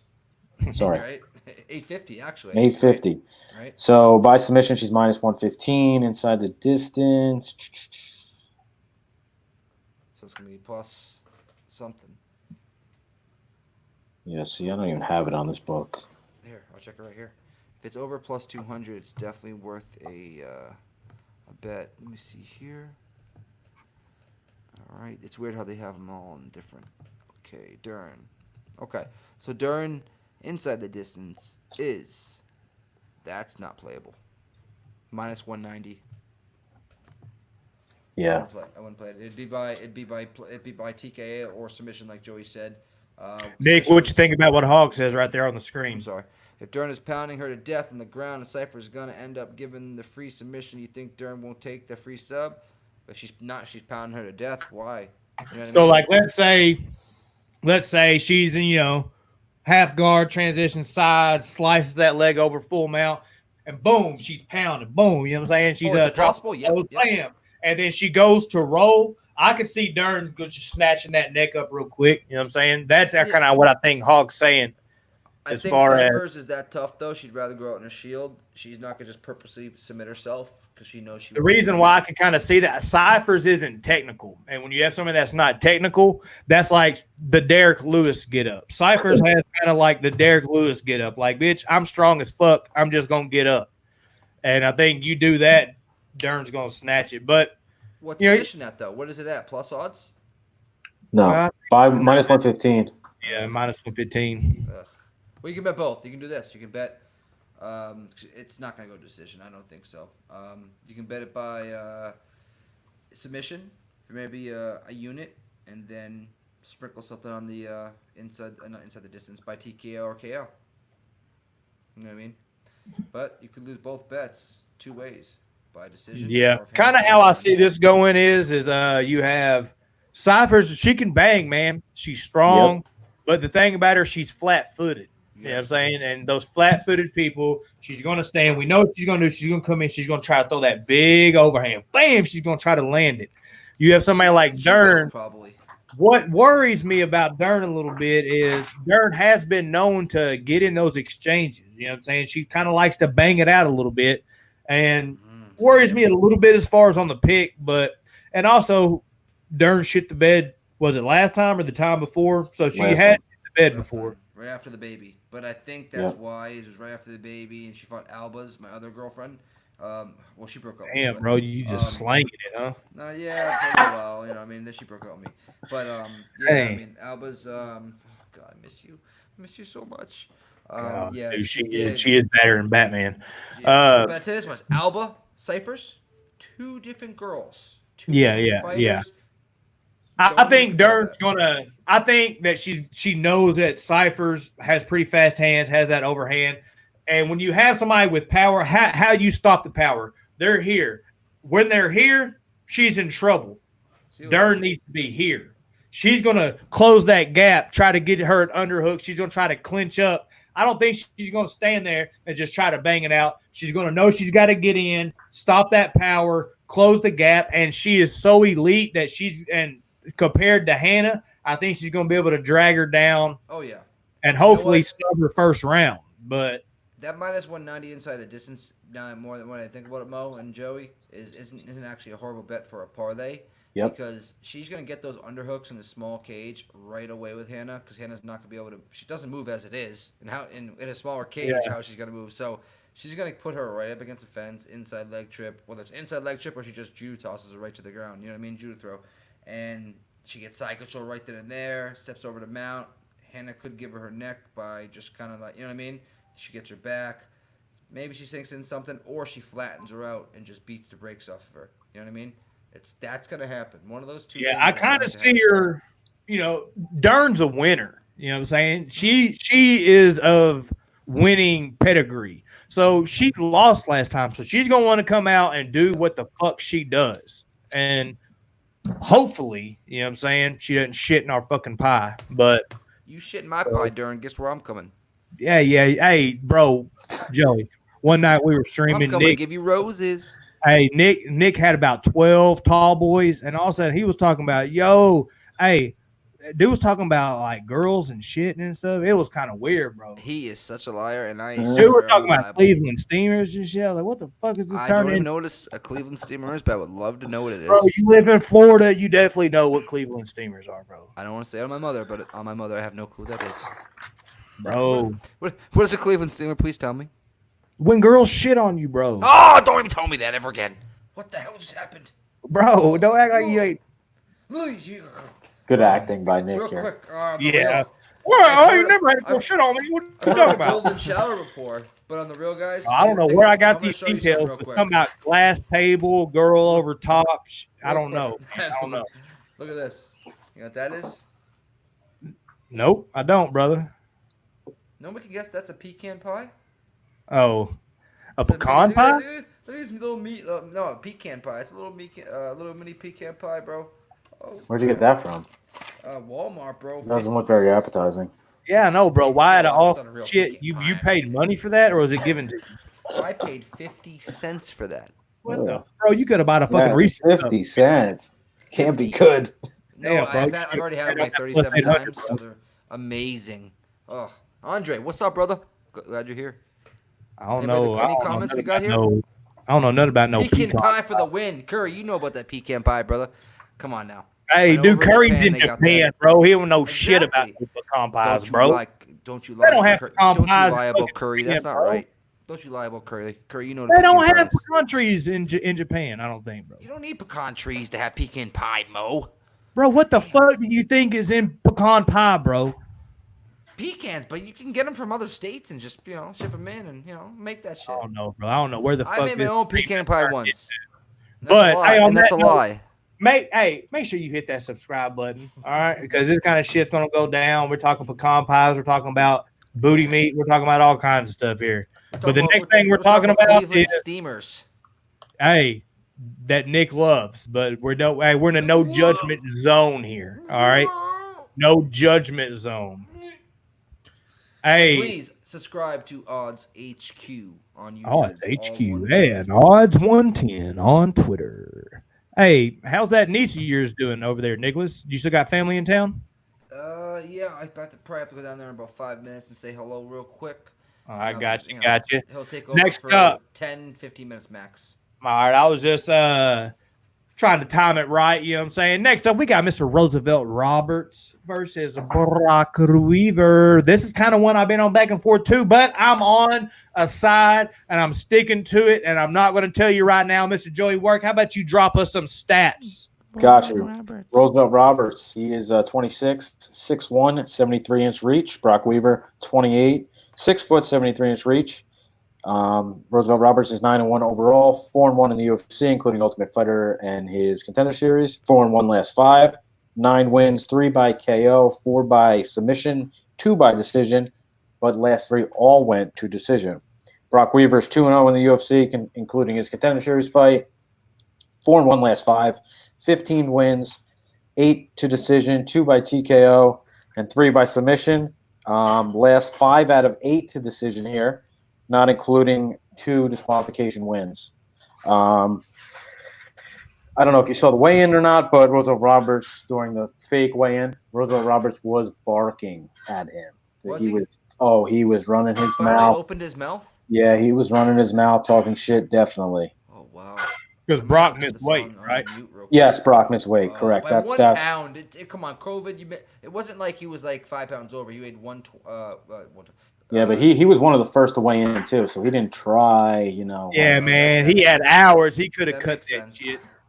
He had at least an hour and a half. He probably thought he was on weight because he had a different scale. Then went back to try to go make the weight, and they were like, "Fuck it, bro, just take." I ain't gonna lie, man. Last time I was all over Brock Weaver, and then that motherfucker looked like dog shit when he came out and was fighting, getting whooped. The only reason he won that fight was because dude blasted him with the knee or something like that while he was on the ground. Yeah, the legal knee. Who was it? And I know Vargas is like, we like to bet. We're all about this game. I know I've said it. I know y'all said it. I've been live with Nick when he said it. We've all go, I ain't never betting this motherfucker again. And I was like, I ain't never picking this motherfucker again. But then time has passed, time has gone, and I've watched tape, you know what I mean? And he does, now I remember why I was on dude, because you watch tape and he don't look bad. But I was on Roosevelt at first, talked to young Nicholas over there. He kind of swayed me towards Brock. And then, I don't know, man, just my inner me was going, Roosevelt's going to win this fight. Brock's going to give it up. Roosevelt's going to come in. He's the better grappling. He has good, long, straight punches. He seems like he has decent fight IQ. Yeah, he did lose to – who did he lose to? Shell. Yeah, from Hell himself. And – he mixed in some takedowns. I don't see Brock being able to mix the takedowns in like Vince did. And Brock people have been like, when I say this, people act like it's not that big of a deal. To me, it is. People have secret weapons. And when people have secret weapons, you have to avoid them at all costs, because if you don't, boom, it could be done. And Roosevelt Roberts, he has a secret weapon, and it is his guillotine. It is nasty. You can tell as soon as he snatches it up on people, he likes to come over with it, kind of like a little ninja choke. as soon as they do, they scramble immediately. You have to respect that. And if you watch tape study on Brock, he likes to jump in on a single sometimes. Where's your head at when you jump in on a single? You know what I'm saying? That's where little things like that when Brock's tired and he shoots in for a sloppy single, where's his head going to be? Right for Mr. Roosevelt to snatch that guillotine. That's kind of where I see the fight going. Late second round, third round, sloppy single shot for Brock. Mr. Roosevelt saying thank you for that gift. Guillotine, submission, boom. That's how I see it. What y'all thinking? Well, Roosevelt should never, ever, ever be a minus 330. Yeah, no, as far as the betting line, way off. Minus 330 is the best you're getting. It's all the way up to minus 350, 360 in places. Yeah, I'm actually looking at I'm looking at yeah, we don't do the offshore books, but yeah, exactly. Joe, you're right. 360. Come on now. I mean, that's topical shitting in an apple pie. I mean, it started at 280, so clearly. Talking my southern accent, you son of a bitch. I'll talk. Well, okay, you're right. No, hey, I'm playing you. Hey, I forgot how to do a fucking Boston accent. So my bad. Go ahead. Wow, I'm playing, bro. Hey, you can make fun of my accent, bro. Holy shit.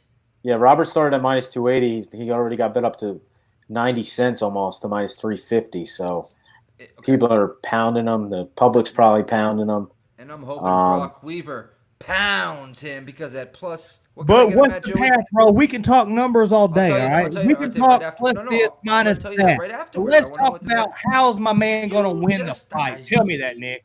Brock Weaver's plus 300 at 5 dimes. Okay. Is that best? That's the best, correct. Okay, so the grittier fighter here who bites down that mouthpiece and goes to war is 100,000% Brock Weaver, okay? Good boxing. Very good boxing. Yes.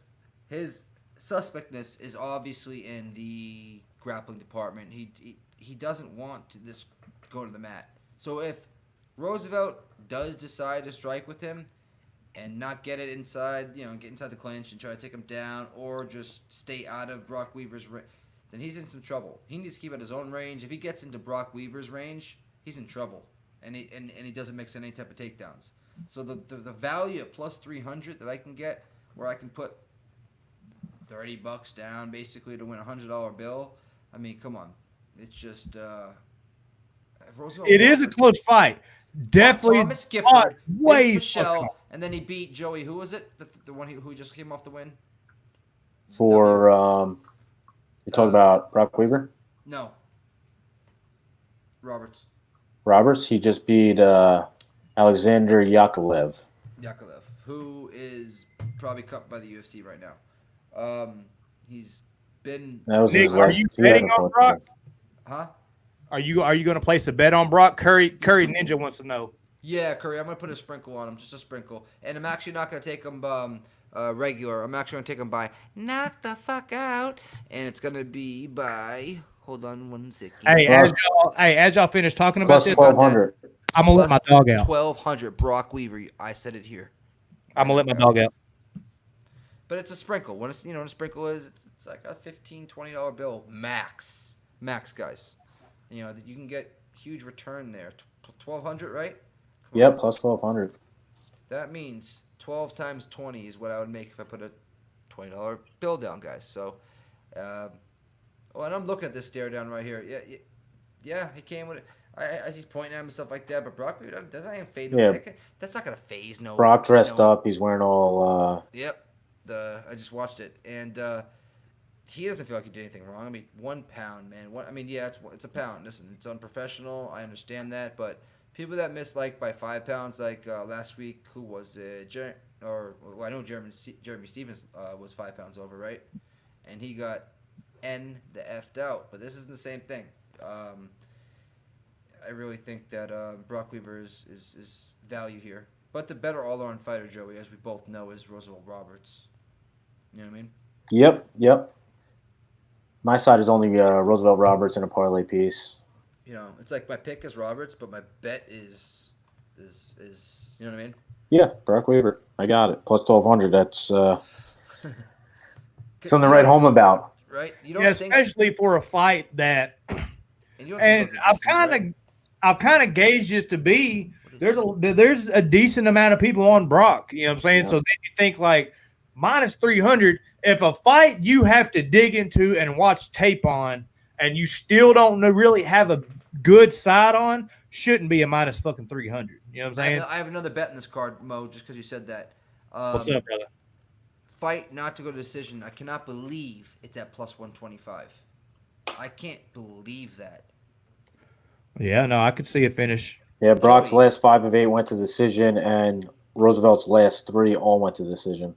Yeah, but still, that's why it's at that. That's exactly why that number's there. You know what I mean?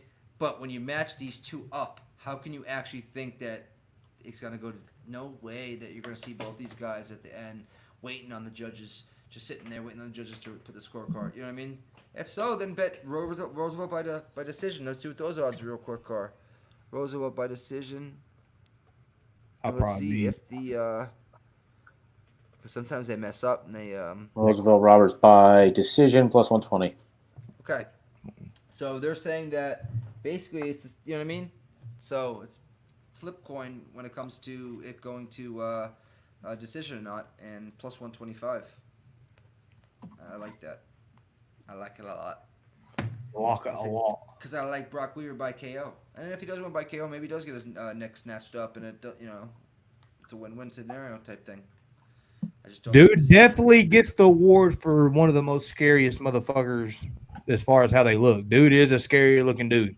Yep. I agree. And right, guys, if he felt defeated, right? If he felt defeated at all in this fight because he didn't make weight or down on himself, he wouldn't come out dressed with his stuff. You know what I mean? So he's coming to fight. You know what I mean? He's coming to fucking bang. Let me bang, man. Let me bang. Let me bang, bro. Let me bang, bro. Remember that UFC show? UFC Ultimate Fighter series? Oh, man. Yep. That guy would never hear the end of that. But, yeah. The bet is on Brock, and but the overall better fighter we all know is Roosevelt Roberts. Well, we're actually going to see. You know what I mean? Yeah, he did handle, what's his name, pretty well. Yakovlev, who's a veteran. He's fought in everywhere. He was in the UFC been in the UFC for a while. I think he was over in somewhere else before that, in a Russian type organization. But I think Yakovlev's getting older too, right? Do you have that in front of you or no, Joey? I can pull it up real fast. Yeah, because I want to know how old Yakovlev was when he fought Roberts. Because fought him in November, and he is 35. Okay. So. All right. I feel a lot more better with my Brock Weaver pick. 35, and has been in the game since he was probably 20. You know what I mean? So yeah, he's been fighting since 2004. Yeah, wow. I underestimated 15 years, 20, exactly. Right. Oh, wow. Oh, Jesus. That's what I thought. You're good, you. Brock Weaver, let's get this done. I guess I got 5% or 10% Native American. Let's do this. Dude. Hey, we'll take a little pause in the calls. Nicholas, check the private chat. Pause in the calls. Hey, if you're enjoying this type of content, if you on the Friday night is like, hey, we in this quarantine, we can't go to the club, we can't pregame. What are we gonna do? You gonna come right here? All right, brother. You gonna come right here? You gonna chill with us? Crack you open a brewski, broski, whatever you want to call it. Roll you up a little cigar, whatever you want to do. Sit next to your girlfriend, your boyfriend, whatever you want to sit next to, and come join us. Bring your questions. I think what we're going to start doing too is maybe if y'all got any questions, y'all got anything y'all want to add, we'll drop the link in the chat. Y'all come in. You want to be part of the show, we'll bring you in. You'll let you get your voice heard as well. What you got to do is make sure you smash that subscribe button. Hit that bell notification because you never know when your boy is going to go live. Definitely right here every Friday with this panel that you see. Hey, Mr. Joey Werk over there. Hey, he might bring some gems in, son. You never know who my man's going to bring in. Hey, he's rocking one of his best friend's hat, a.k.a. Mr. Corey Anderson, the Beast, son, the Beast. He's got all kinds of friends, family, gems that he's going to bring on, chill with us. And this is just the beginning. This is the first time we're interacting with each other. And Didn't do it this week, but Joey, man, normally I do DraftKings videos. I do, first glimpse, just what's off the top of my mind without doing research. I do betting odds videos. We do all different types of videos. So, man, you're welcome on any of them. And also, if you have any ideas that you want to bring to the table, shit, man, I'll give you my password and you can just rock with it. You know what I'm saying? If you got interviews you want to rock. Whoa, hey, who we got here? This is Barry. Whoa, hey, who we got here? Barry Finkel Ihorn. Whoa, hey. Who Can you hear me? Bro? Can you hear me? Hey. Are you there, brother? Can you hear me? Hey, who are you, bro? Well, I am from Arkansas, I can tell you that much. But, whoa, yay. I'm from Arkansas, bro. Nobody Springs. here looks like your motherfucking ass, bro. Let me tell you. Hot Springs. Okay, whoa, hey. Okay, now, boy, Hot Springs are an hour and a half from me, bro. What are you trying to say? We ain't got no Cheeto finger fucks like you here, bro. Don't you try me. Barry Finkel Ihorn, okay? And Barry Finkel, Mr. Fat Fisty, a.k.a. Boston Nick. He had to go see his niece real quick, so. Okay. Well, I mean, we kind of a show for the people here. I know, fucking that little, fucking Nick be drinking them 3-ounce beers. I don't think Barry be drinking. There's that son of a bitch. Barry, welcome to the show, bro. Thank you very much. Show of the people, for the people, by the people. So it's my second show ever. I did one October 31st on Halloween for Fat Fisty, or fucking name, what he calls himself now, Boston Dick. So I mean, who is he to you? Like, who is Nick to you? He's my second cousin. He's banging my sister too. It's ridiculous. Oh, okay. Well, yeah, but that being said, it's another story. Okay, well, let's get something cleared up. You're clearly not from fucking Arkansas, bro. Okay. I was lying to you. It's Alabama. Oh. I was trying to blend in with you, Mo. I'm sorry. Hey, it's all good, man. I'll accept you. You ain't got to lie about shit, bro. Yeah, I'm friends with Jack Attack, bro. If I'm friends with Jack Attack, I'll be friends with anybody, right? We ain't fucking chat here. It's not Ihorn. It's Ihorn with an I, not an I, E-Y-E. The fuck is wrong with swerving? Who is this guy? Hey, we got UFC Bro Pig saying bring Baby K on so he can join. Hey, Bro Pig, he ain't trying to talk to you, bro. I love you, my man. BK? Does that mean? I got a funny story about him, but I'm not going to bring it up here. Oh, we will definitely bring that up soon. I promise you that. Hey, we'll bring that up backstage. Is that the kid my cousin was talking about? The kid with the big nose? The big nose? Oh, that one. I mean, some people like to call him fuck boy. Yeah, that one. Oh, that one guy. I don't know, man. Whatever. Well, hey, man, very nice to have you on the show. Yeah, I appreciate it. I'm gonna be here for a minute or two. I'm gonna drink his beer and then fucking shit in his bed. Are you wearing an eye patch, bro, or is your left eye fucked up? Nah, I fucking lost my other goddamn lens in my glasses. Are those prescription? Nah, my damn niece stepped on them, but I still like to wear them. You know, yes, they are prescription. I can't see shit without them. I take them off. That's it. Forget. Before we dig into this next one, I just want to say, man, love the fucking hair. Looks fabulous, brother. Looks fabulous. Well, I appreciate it. I've been growing it for like 5 years. 5 years or something.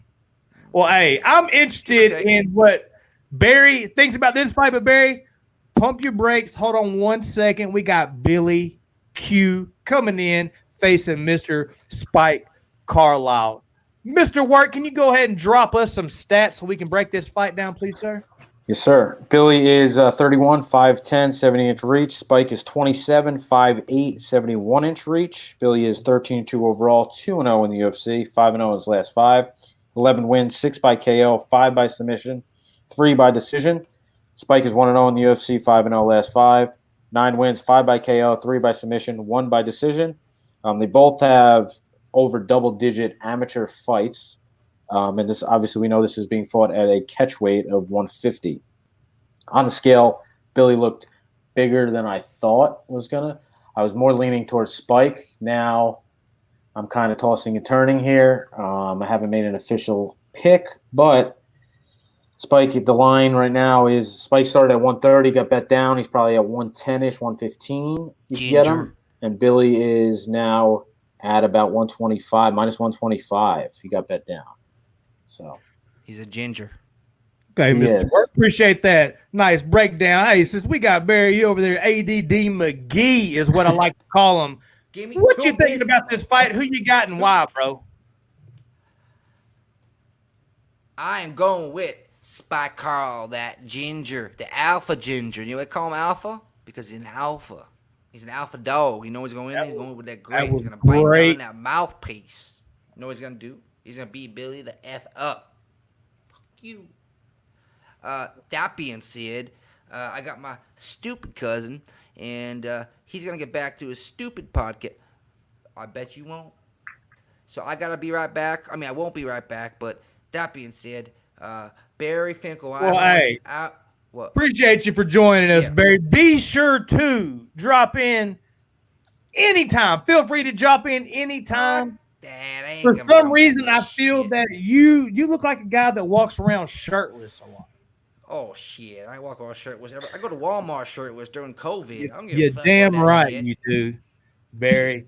Appreciate you having me. I don't wear hand gloves. Hand gloves wear me. Boom.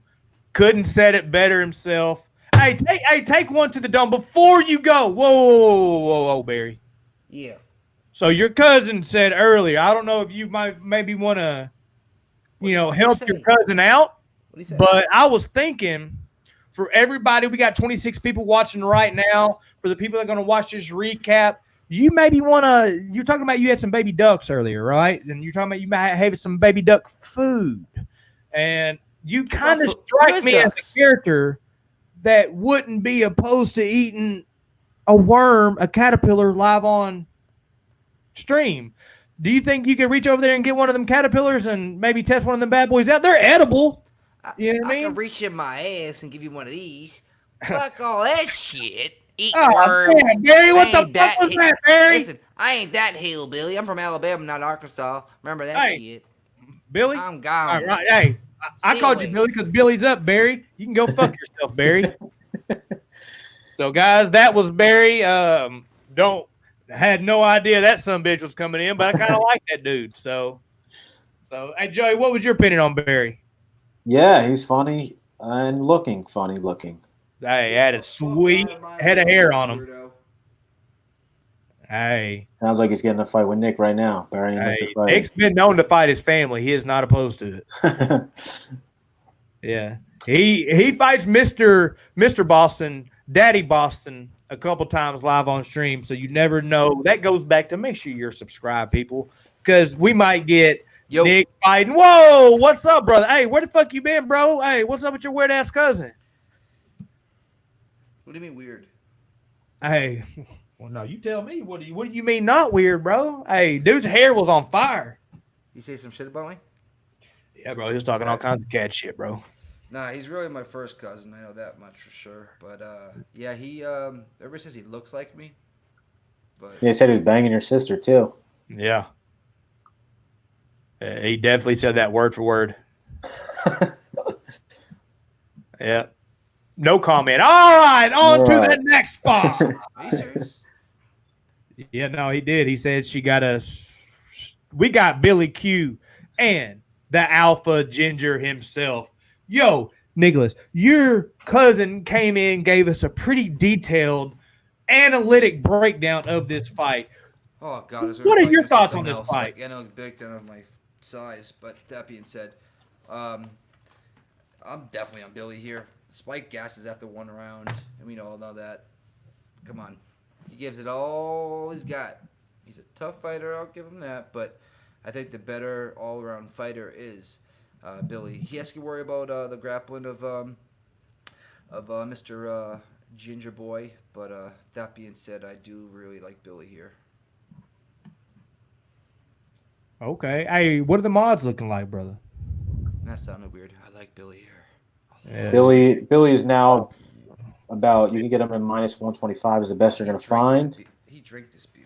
Spike Carlisle at plus 115-ish is the best you're going to find. Okay. I'll tell y'all. I mean, I've kind of said this on a couple streams. I think I might have said it earlier. I kind of see this fight going one of two ways. It's going to go. The Alpha Ginger's going to come out first round, explode, spinning back fist, flying knees, just explode. Small cage, level change, maybe throw something, drop down, level change into the cage, have a double. And he's not somebody that's going to go like chain grapple, like double to a single to a body lock, back down to a single. He's going to go double leg, and I'm going to strong, and I'm just going to just He-Man you, and I'm going to take you for a ride. He gets on top. I could see Billy Q. He's a black belt in jiu-jitsu. Yep. A lot of the times, they like to be on their backs, just like we went over earlier. So I could kind of see Billy accepting being taken down. If he's accepted being taken down, thinking he's going to be able to be slick, throwing up subs, Spike's going to ring that hell. He's going to bring that thunder on with them hammer fists. So I can see it going that way. That's the only way I see Spike winning. Or if it gets out of the first round, and guys, I'm changing my official pick. My official pick was Spike. I'm changing it to Billy. I got to play the smart bet.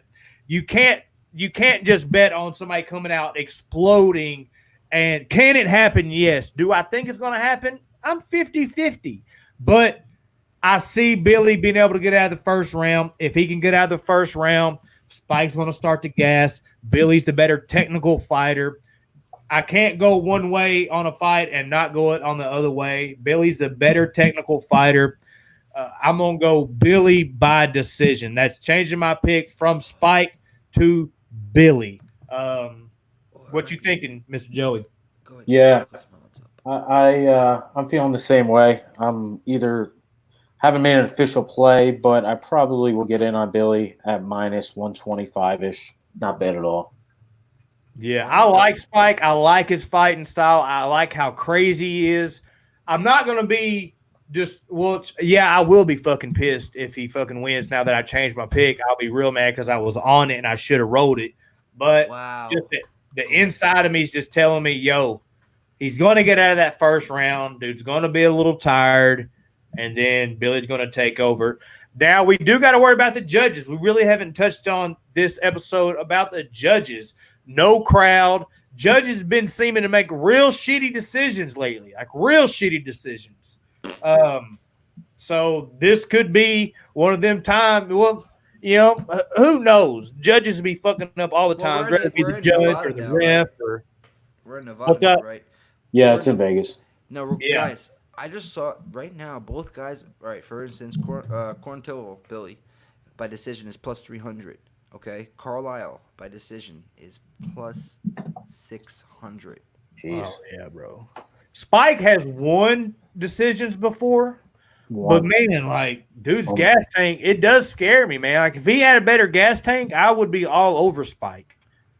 Like, so but if you're betting anybody Billy, that's done any training, once you get tired, like, I'm on a very minute level. Like, I've trained martial arts 7 years, live in defense martial arts. I'm nowhere. I've never stepped in the cage, nothing like that. I am a martial artist. I've rolled on the mats. When you get tired, you're fucking tired, man. Like, you feel like you're going to throw up. It's death. And Spike empties that gas tank. And I wish he could even get another half round in him. I would feel a little bit better because he's so explosive, so powerful. And also another little thing, Guru trained Syndicate, and he's a purple belt. And I think he was telling me, or it might have been Bro Picks, he was saying he knows somebody that's trained with Spike and saying that Spike on the mat, he's so unpredictable. You know, and you get somebody that's unpredictable against a black belt that is used to the regular role, you know what I mean? You get somebody wild coming in doing wild shit. Yep. Who knows, man? I think it's going to be a banger fight, but I don't know. What were you going to say, Nick?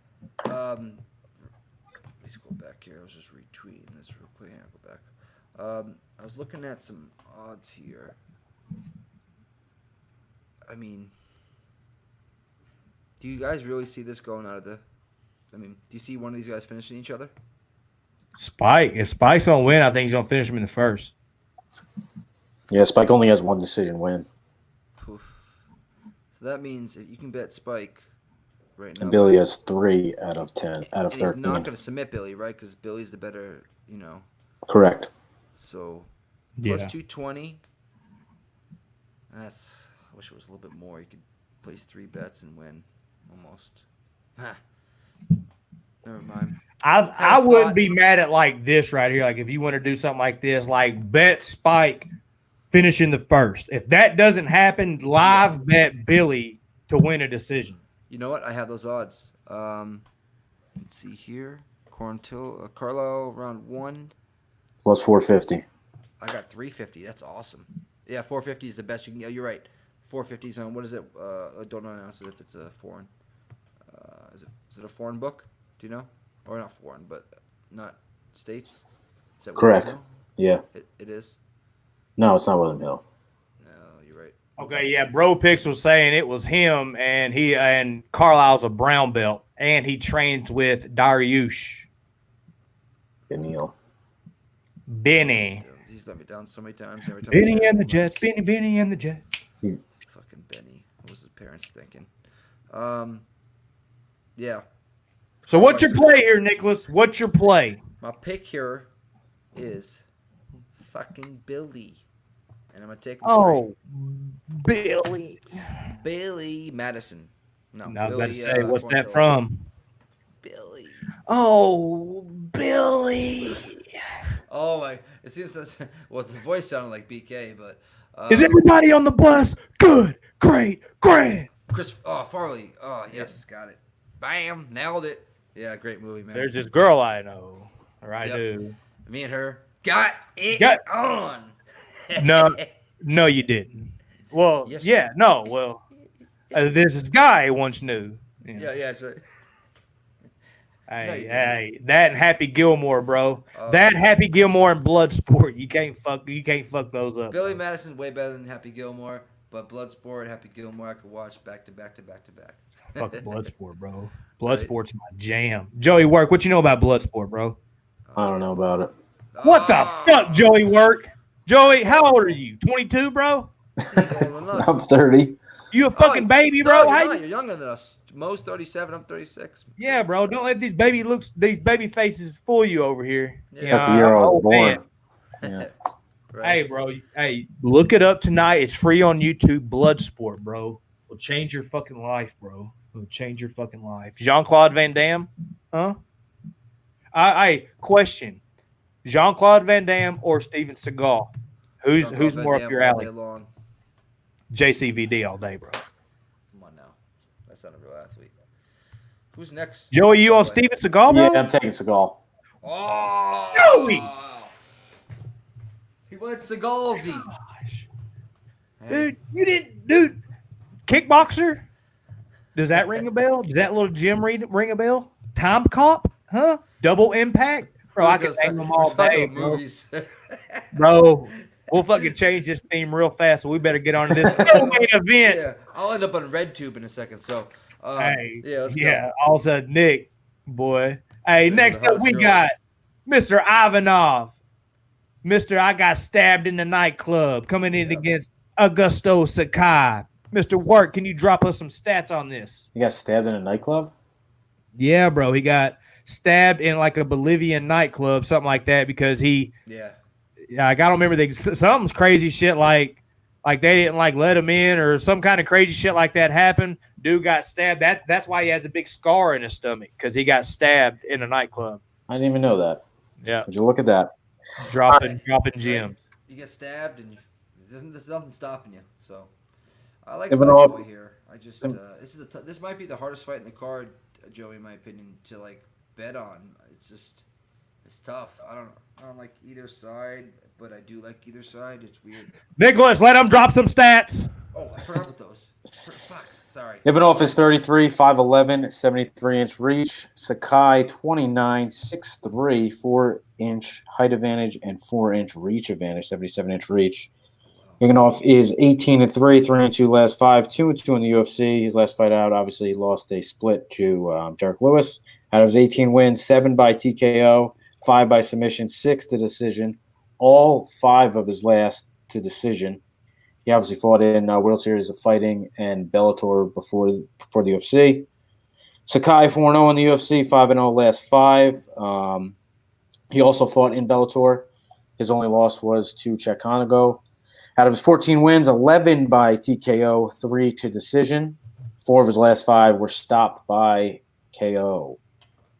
I was all over. I was loving Ivanov going into it. Then I watched them. I know the 4-inch reach and height advantage is slowly scaring me away. I know Ivanov could take a punch because his last 2 fights, I'm pretty sure he got beat up.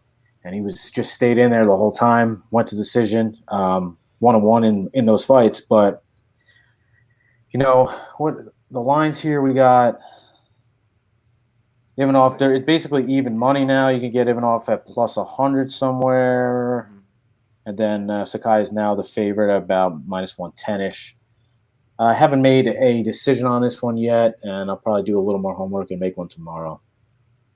I think I'm making one right now. It's going to be Blagoy, actually. I'm going to stick with my gut. Smaller cage. I think he's going to do what he does, puts people in the cage, wears on them, tires them out, takes them to the ground when he can. I'm not sold on Sakai yet. I know he's big, been all right in the UFC. He hasn't lost, right? Yeah, Sakai. Who? Ivanov? Sakai. Oh, Sakai, yeah. He has 1 loss, but not in the UFC. Yeah. Lost to Chekhonego. What's his fights in the UFC so far? He fought Rothwell. No, did he fight Rothwell? Yeah, I think he did. He fought Lewis, Rothwell, Tai Tuivasa, and JDS. Or not Lewis, but Tabora.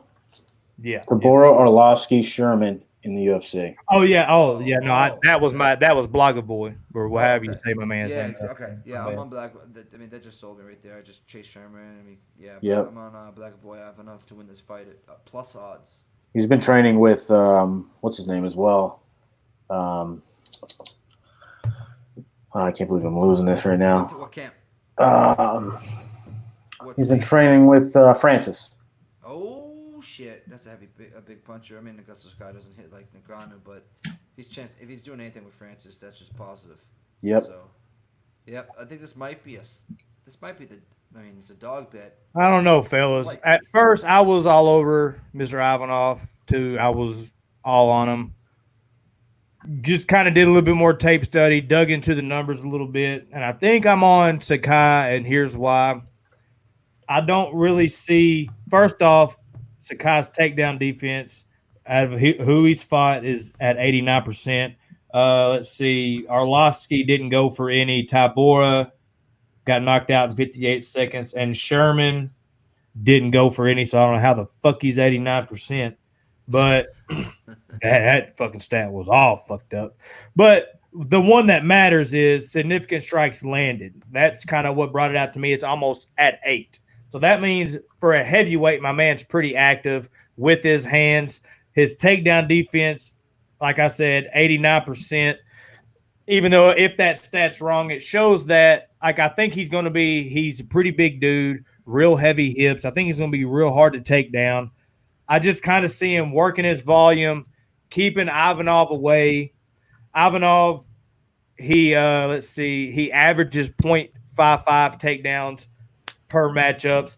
What I kind of saw with him, you're getting one of two Ivanovs. You're getting an Ivanov that's going to come in that fought Rothwell, and he's going to give you 144 significant strikes. And he lost that fight, but he landed more than Rothwell. It was kind of one of them judges situations. Ben Rothwell landed a total of 140. 140 of those were significant. Blagavoy landed 146 and 144 were significant. Neither one of them got takedowns, so it's kind of pretty even fight. But that shows you he can put up that volume. Or you get them coming in against Tai Tuivasa, 162. Or the bottom end, you get Lewis, where my man throws 20 significant strikes. I kind of see it going more that way. Lewis is throws big bombs. Augusto throws big bombs. I see Blagavoy kind of being a little bit hesitant. Augusto being able to keep him on the outside. This is one of the few heavyweight fights I would be interested in the decision, because I'm sure it's going to be pretty decent plus money. And I could definitely see this going to a decision just from the lack of volume and stuff that's going to be going on. You know what I mean? Mm-hmm. I hear that one. So I don't know what y'all think about that, but hey, we got Mr. the Doctor himself, Mr. Johnny Wynn in the building. What's up, brother? Johnny boy. What's up? Oh man, just dropping in like he was giving Barry a compliment. Yo, Nicholas. Oh, you like Barry? Did you enjoy Barry Finkel Ahorn? He's a fucking prick. Excuse my language. Fucking asshole. What's up, brother? What you got going? how y'all doing? Good. You all right, man? What? Hey, Joe. I don't even think Joe. You wrote. What was the tournament over in we talked about the other night? I'm sorry. Nick. What? They're protesting down here. Oh, is it going? Oh, is it getting serious over there? Oh yeah, Dude, your hair's looking pretty fucking luxurious, bro. Man. The doc. Who's the Hey, doc? the doctor's build looking like he's having pretty fucking fabulous fucking hair, brother. Wait a minute. And can that black shirt get any tighter? What are we doing here, brother? I don't know what's going on. Why is it so slow? I don't know, It man. might be Check your your internet internet. connection. I don't know, my brother. But you can sit back, enjoy us talking. If you got any input, go ahead and throw it in, brother. We on this Ivanov, Augusto Sakai, Nicholas, or hey, Mr. Werk. What you thinking about this, brother? You know, I'm probably going to end up taking Ivanov. I'm just going to wait and see. Good choice. It'll probably be before the fight. I might not make it official. Probably going to wait and see to where I'm at with my bankroll leading up to that fight. You know, if I'm up a good amount, I'll probably, risk a unit or half unit on him. But it's going to wait and see for me. Okay. What you think about it, Nicholas? I like I said, I like Ivanov here at plus odds as well. With the smaller cage, I think it's going to help a lot too, to implement his game plan. You know what I mean? So Yeah. I'm going to stick with my original pick. My original gut was Ivanov. Yeah, I don't like the competition that he's beaten so far, Sakai. So that being said, for me it's Ivanov at plus odds. What's that? What's the odds to go to decision? Ooh, For either guy, you know what I mean? Right now we got Sakai. Ivanov is 206 by decision, which is actually probably a better look actually because he probably wins this fight by decision in my opinion. They're actually both that plus 195 plus 206. So, which tells me for big guys, this fight could go to decision. Usually it's not that. You know what I mean, Joey? Yep. Will fight go decision is minus 160. So clearly. Oh, wow. Yep. I didn't know that. I didn't even look at that. Holy shit. That's okay. Yeah, that's kind of how I see this. You're not normally confident being like, yeah, these heavyweights are going to go to decision. But for some reason with this matchup, how things kind of roll with these guys, you got Ivanov got that brick head. You know what I'm saying? He's got that Cabbage Carrera jaw. You know what I'm saying? My man gets stabbed in nightclubs and keeps it rolling. And, Sakai, you could tell dude used to be real fat. You know what I mean? He was like real fat and then lost a lot of weight. And anybody that was real big and now is just kind of big, they pack a lot of power, has big, giant legs. So, both these guys can take some punishment. So I wouldn't be surprised seeing a decision myself. So, yeah, I think Black Goy could win this by decision easily. I think that's the way he wins this fight.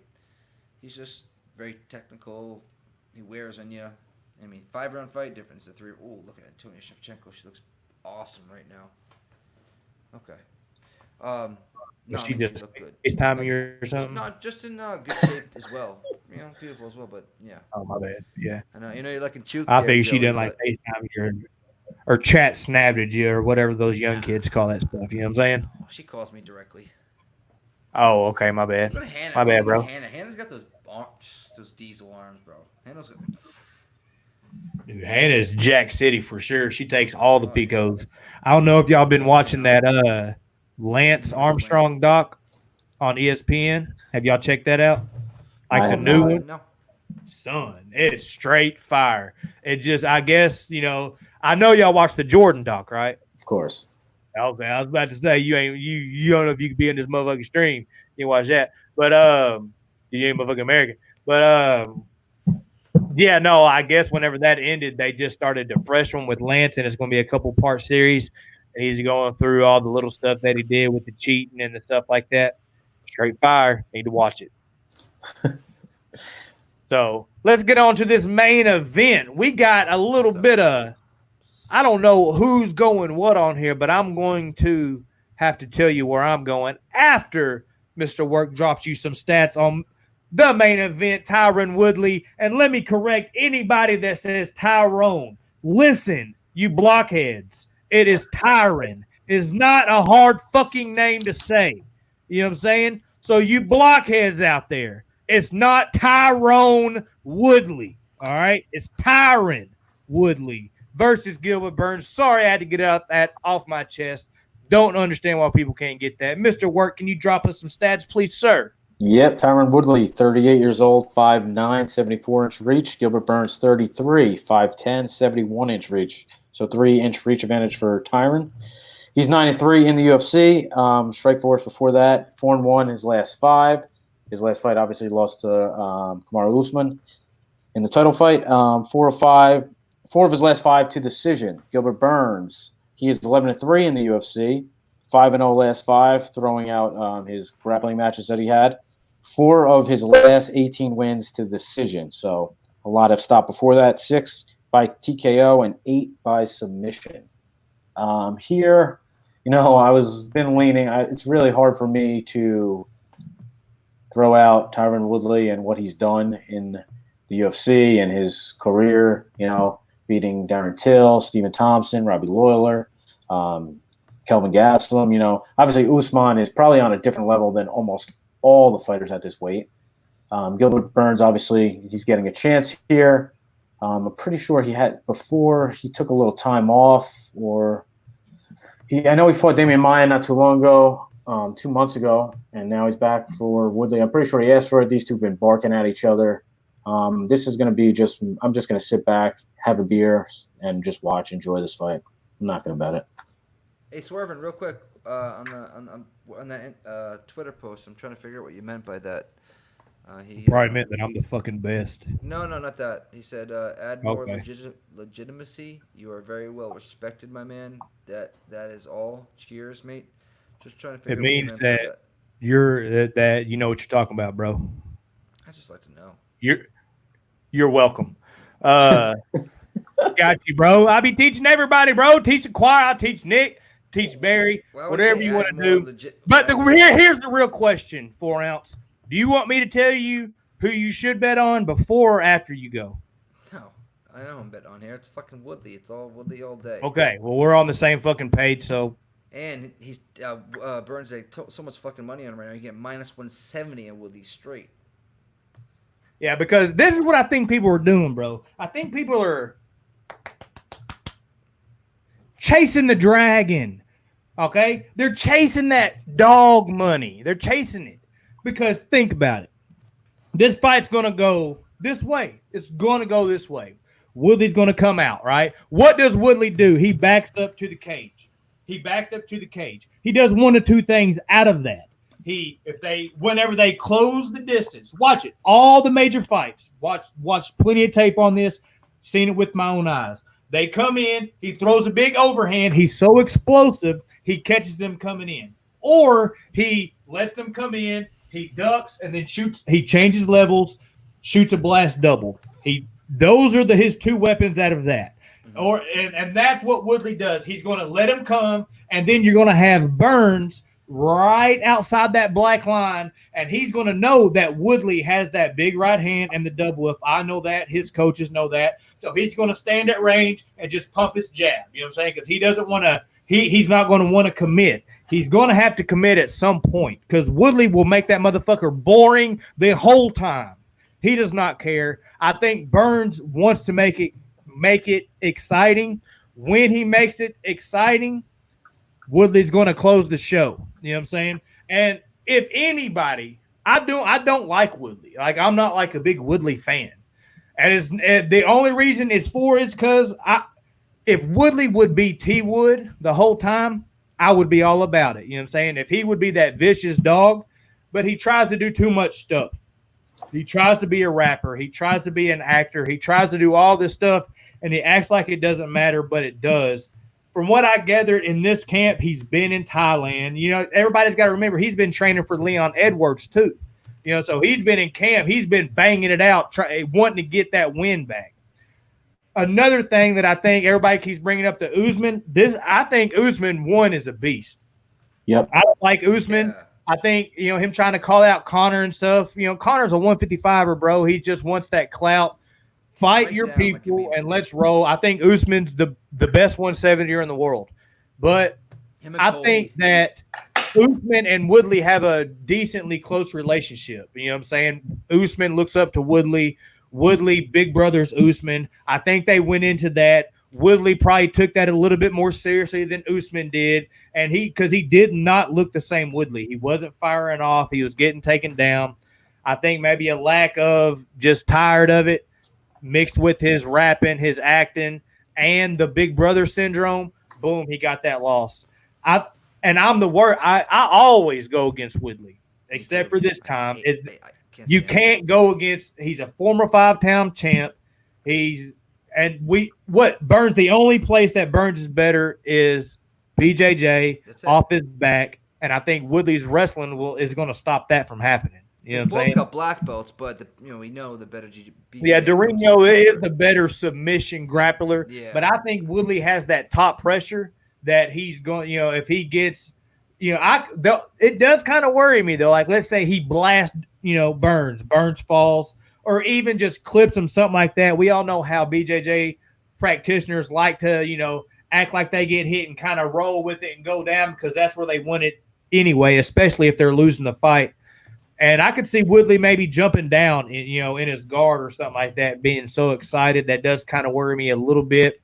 But I think the strong play is Woodley. And, on DraftKings, he's like 8,800. Probably wouldn't take him there. Really? Because he can get a first-round finish. But the thing that stands out to me is Woodley's not scared to make it boring. Yeah, he will fucking make it boring until it's time for him to strike. So many times I feel like, and at the same time, I don't want him to overextend himself to not make it boring and lose the fight. But at the same time, I feel like that he's been it's weird. They're gonna be a 25-foot cage in the Apex Center where the Ultimate Fighter show is filmed with like bleachers, bro. You know what I mean? This is just so weird to think about it, and you picture them both in that cage, and it's like. Both coach. It's weird. I mean, it's gonna be different for Woodley and different for Burns. It's gonna be different for both of them. Burns was never an Ultimate Fighter, right? No. Yeah, this is crazy. Minus 195, no distance, might be a look as well. You know what I mean? For a parlay. What do you think? Now, what you thinking, Joey? Yeah, I'm leaning Woodley, but again, this is probably going a parlay or no? At all. This one to not go a distance. Yeah, minus 195 to put in a parlay. Yeah, they're fighting 5 rounds. I'm just afraid of Tyron's style, possibly. We've seen that. Never went 5 rounds in the UFC. This is what I've been trying to tell everybody. He's fought Kuchenko, who he arguably could have lost to. He could have went either way. Then he fought Gunnar Nelson, and that was a Brazilian Jiu-Jitsu nullified match, and the better striker would win, which is obviously Gilbert Burns. Same thing with Maya, right? Jiu-Jitsu, both. Then and not to mention 42 years old, Maya. And he knocks him out in the first round. And because he's the first man to knock Damian Maya out in the UFC or ever, I think, he's getting fucking Woodley. That's a tall drink of water. Damian Maya, 42-year-old. You know what I mean? He beat a 42-year-old, and now he gets Woodley because Woodley's 38 and hasn't fought in a year. For me, a 38-year-old that hasn't fought in a year, that's a great way to recuperate, get your freaking mind right. You know what I mean? And to be the first to weigh in, which he never is, and to weigh in not even a freaking half a pound overweight, that says a lot. I don't know.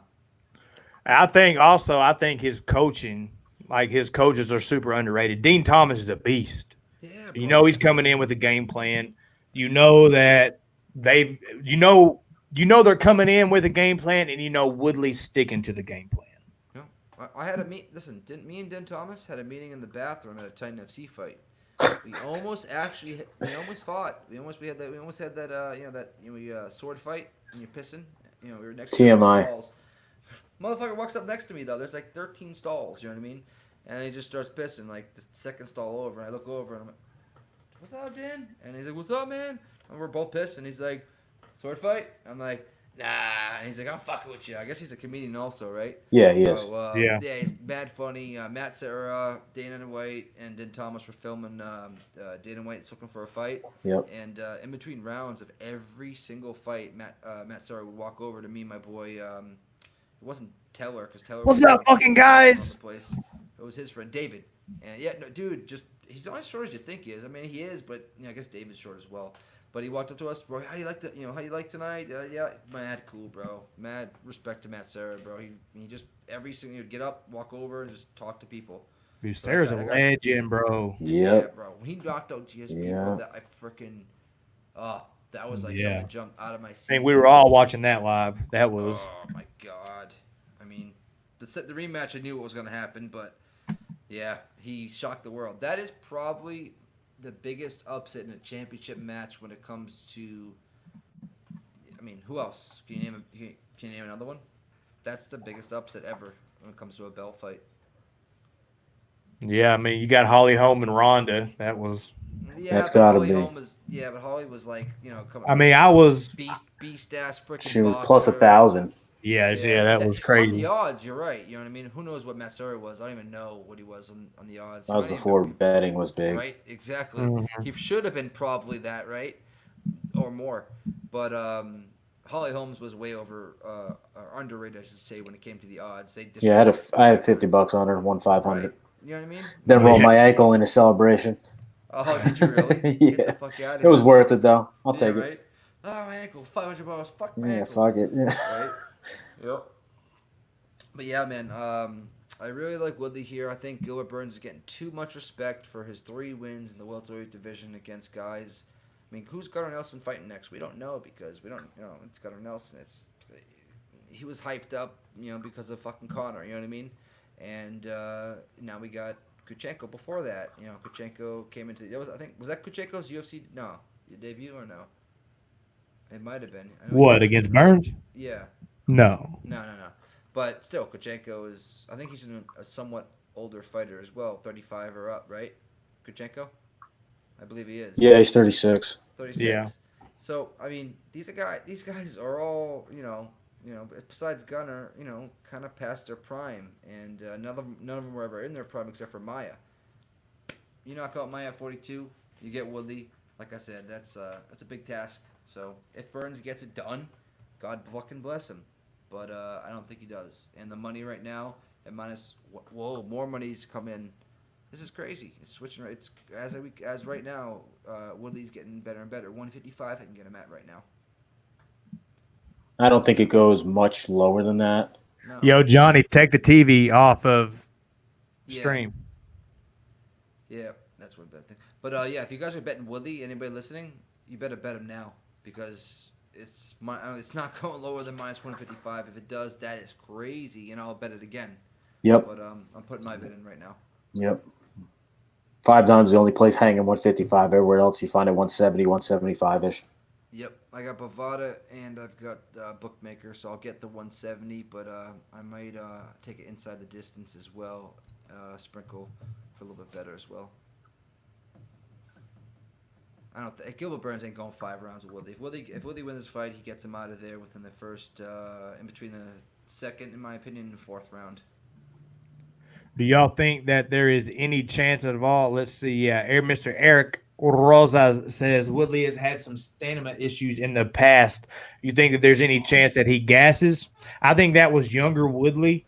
I think this is older Woodley, smarter Woodley. He's not going. That's why he's boring now, because he saves those bursts for times that count. What y'all think about that? Yep, he's much smarter about how he fights. Yeah, what you think about that, Nick?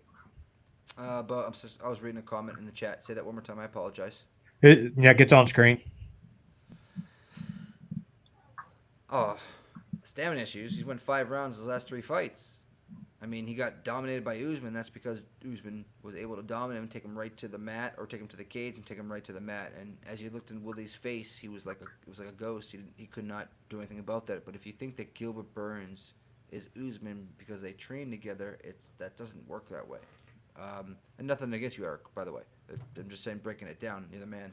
But that being said, right now, the value's on Woodley at minus 155. That's the straight up truth. Burns earlier was the highest was, what was it, Joey? The highest you can get Burns at one point? Yeah, probably around there. I mean, at that point, yeah, sprinkle on Burns. I know a lot of people on Burns. I think I was the only person on Woodley on the odds breakdown. Yeah, Al Mack, I think, was on Burns, and so was I know Clint was. I think people are chasing that dragon, man. They want that dog money. They're just forgetting about Woodley. You know what I'm saying? They're just forgetting about how fucking frustrating Woodley can be. Wait, listen, both guys, at least Woodley at least. When's the last time he's been knocked out or finished? Was it Nate Marquardt? I think. I know Marquardt. Marquardt, whatever. I believe he beat him back in the day. I think he might have choked him out. Yeah. Yeah, it was. No, it was a vicious knockout against Cage, I think. Okay. And or an elbow or something like that. Yeah, punches and elbows. Other than that, that's the last time, right, Joey? Correct. That was in 2012, the only time. Okay. So for somebody that's a real 155er that has trouble cutting weight to 155, it's not like a Connor. He doesn't have trouble cutting weight to 155. But you put Connor and Gilbert up. Who would you guys bet on? You know what I mean? Honestly, who would you guys bet on? Connor and Gilbert? Yeah. At 170 or 155? 170. I'll be kind of worried about Gilbert's jiu-jitsu. But Connor's the clear better striker. And at 155, I would probably be more likely to pick Connor because that kind of levels the making Burns cut that down. Burns looks like the more natural 170 than Connor. But, Burns got that sneaky jiu-jitsu, man, like he does, and he's powerful and explosive. I think in other matchups, Burns is vicious. I just think, unfortunately, right now, Woodley done came off that loss. Everybody's picking against Woodley. And when people pick against Woodley, he shits in people's pies. You know what I'm saying? He ruins stuff for people, and he's going to make it boring, just like we've seen before, until it's time for him to explode. And I'm saying all this like it's going to happen like a matter of factly, but I don't know. It's just the vision I see in my brain. You know what I'm saying? No, I feel you in that one, bro. I feel you 100%. So before we get away, anything like any what y'all's, if y'all want to give it up, what's y'all's strongest play of the card? Bet wise, you see a prop that sticks out maybe the most, like a Dern by TKO, like you said earlier, something like that, or. And chat, I want you guys to go on bestfightodds.com right now, and if you just click on the little arrow or bring down prop bets, stuff like that, I want you guys to join in and please come up with a bet. As I'm gonna track everything. What I want to start doing is, I want to start tracking these people's bets. I want to see who in that chat room right now is putting up good. You know what I mean? Putting up good bets. They start putting up good bets, start making that ROI, bro. Fucking bring them motherfuckers on, right? That's right. That's right. They're making us money. Bring them on. Yes. So, guys, I want you guys to go on bestfightodds.com right now in the next 5 minutes. Look for your best prop bet or even best bet. Doesn't have to be a prop bet. I want to know what everybody's thinking. Right now, let's see. We got Rush says Roberts to get a finish. Decent odds. We got James throwing out that obvious Dern by submission. Let's go. So, that is a pretty strong. That's a pretty confident pick. You know what I'm saying? Don't mind it at all. Good pick. She's gonna win. Wasn't it like minus 115 though, or something like that? You're not really getting dog money on that. No, you're getting even money basically. Minus the 50, 15 cents. Yes, sir. Yes, sir. Real quick. Daddy, I was looking at this. I didn't say Daddy. I said that is. You did, bro. What? I was about to say, what the fuck are you talking about, bro? My fucking name doesn't says Daddy. It says Mo, bro. That is, and it says like Daddy. But that being said, Roberts to get a good finish is plus 180 to get a finish before. Okay, that's what I was looking at. They were asking, yeah. Let me get a beer. Win inside distance plus 180, plus 187. you can get. My best bet is definitely Caitlin Chikugan plus 120. Mark it down. Mark it, huh? That's right. I already locked it in. I was afraid the line. I was afraid she was going to get bet, but apparently people like the last name of the girl she's fighting. So yeah, there you go. I think that is a big thing. Or they like the looks of her. Mo. Hey, she's very, very nice. You know, I like the accent when she talks to me. She calls me and goes, "You know that fucking Boston Nick fuck." She better not be calling you. That fucking motherfucker. He doesn't respect fucking. I almost said Mother Russia, but they're clear. Is she from Russia? No, Brazilian. No, you fuck boy. Dern? What are you talking about? She ain't Dern? Brazilian. Who, Dern? No, we're talking about Shevchenko, bro. I'm talking like a fucking Jesus. Russian over here, man. Mother Russia. I don't know, man. I speak it better. She's going for me. Get out of here. Hey, clear cut winner here. Think she likes my traps a little bit better, bro. Traps. You don't even know what traps are, bro. Traps, bro. You ain't seen traps since that one picture that you took. My third leg got traps. Yeah, boy. Yeah, boy. Hey, mine really is. I mean, I'm not just super confident he'll just for sure get the win. But, I mean, I'm 70-30 on it. That's a pretty strong feeling. Royval by submission. If my man wins, he's winning by submission. Pretty decent dog money on that, I believe that was. I think that's a pretty good. You want Hill by decision? By decision or to submission, you said? Submission, sir. Wow, that'd be huge because that'd be him submitting. Hill by submission. Royval by submission. Royval. I said Hill. Excuse me. No. That's that Nikki 4-ounce. No, my earpiece is hanging out. Royval by submission plus 370 plus 400. Plus 400. That's right. Nikki said he would want a little bit more juice on that. Didn't you say that? Yes, I did. Yeah. Well, I like that, bro. I like that. The Doc's just setting TVs up? What's he doing? Hey, the Doc don't play, bro. Hey, some people like to call him Johnny Cash. He's setting stuff up, bro. He got 2 laptops there. I don't know what that long, slender black thing is right there. Don't know what that is. It's a marble top. Come on now. That's I don't know. Hey, I love him. He's the little brother. Fabulous hair. He clearly uses very expensive shampoo. It's marble, right? Granite. I'm sorry, granite. Hey, you're on mute, bro. Hey, Doc. He gave us a thumbs up. Good to go. So that's that on the breakdown of this card. We broke it down from start to finish, every single way you can look at it. Before we go, just want to throw a couple things at y'all, a couple things that I had brought up right before. Y'all really didn't hear or whatever. I don't know if the chat heard about it. What y'all think about this Dana John Jones back and forth? Is the UFC about to lose the GOAT?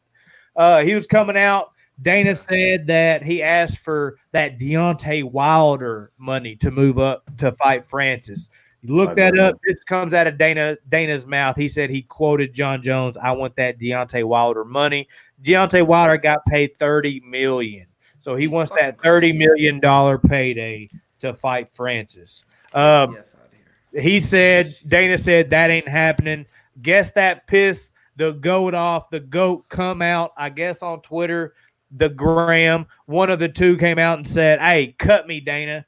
One, I don't think Dana's going to cut him. I think Dana's like, "Hey, blow me, bro." You know what I'm saying? You're going to fight for me. I think that's kind of the kind of person Dana is. What's y'all's opinion on this? Can I go first before I forget? I'm fucking pissed because fucking... Knock it out, bro. Sorry, but you have fucking failed for John Jones. You have failed for so many drug tests. How many chances is Dana White going to give you to be the fucking goddamn man in the UFC? And you're going to seriously complain of what he pays you? You have embarrassed the UFC so many effing times to the point where, like, you've lost, like, reputation. You lost fans. Are you serious right now? Like, he wants more money and he's lost fans for freaking hitting a pregnant lady and then driving away. Driving drunk multiple times. Like seriously, like, I have friends that have been that are passed away right now. They're not alive anymore because of drunk drivers. Man, he can kiss my motherfucking white ass. My white ass is whiter than any ass out there. And this is not a racial comment. I'm saying my ass is really white. I can show it to you if you want. But he's a freaking piece of crap. If he wants more money in the UFC for what he's done, and he's going to threaten to leave the UFC, he can kiss my ass. Hey, Nick, ain't nobody trying to see that old dimply ass, son. It hey, is bright white. I haven't seen the sun in a while. I'm sorry. Look like your ass got hit with the bag of nickels. Well, this is what my belly looks like. See how white that is? Imagine my butt. Hey, boy got that man meat. Man, I got a lot of that. I got a lot of that. Dad bod. Ladies, if you don't want that man. DB in the building. DB in the building. Yo, Joey, hey, what you think about this, man? What's your opinion on Jon Jones? I don't like him as a person, but as a UFC fighter, obviously, I do think he is the GOAT. And I do think he deserves a pay raise. He made $500,000 his last 3 fights with no win bonus or anything. He lost his last fight. I mean, he won. That fight. I know, he won. You know he won. Either win or lose, either way, I think he deserves, double the pay. Give him $1 million to fight him. I know he was asking for $5 million. That's a little crazy. Yeah. But I think he should be getting, because there's guys. Other named guys that aren't Jon Jones, aren't the GOAT, getting paid more than him. So I do agree that he should get a pay raise. And if he's going to go up and fight Francis, he should get a significant pay raise for sure. He only got $500,000 for fighting Dominic Reyes? Yes. His last 3 fights, he got the same price. I thought after a certain amount of time. Well, no, yeah, $500,000, and they got pay-per-view freaking buys. That's the truth. So he didn't make $500,000 people. He made like millions. So.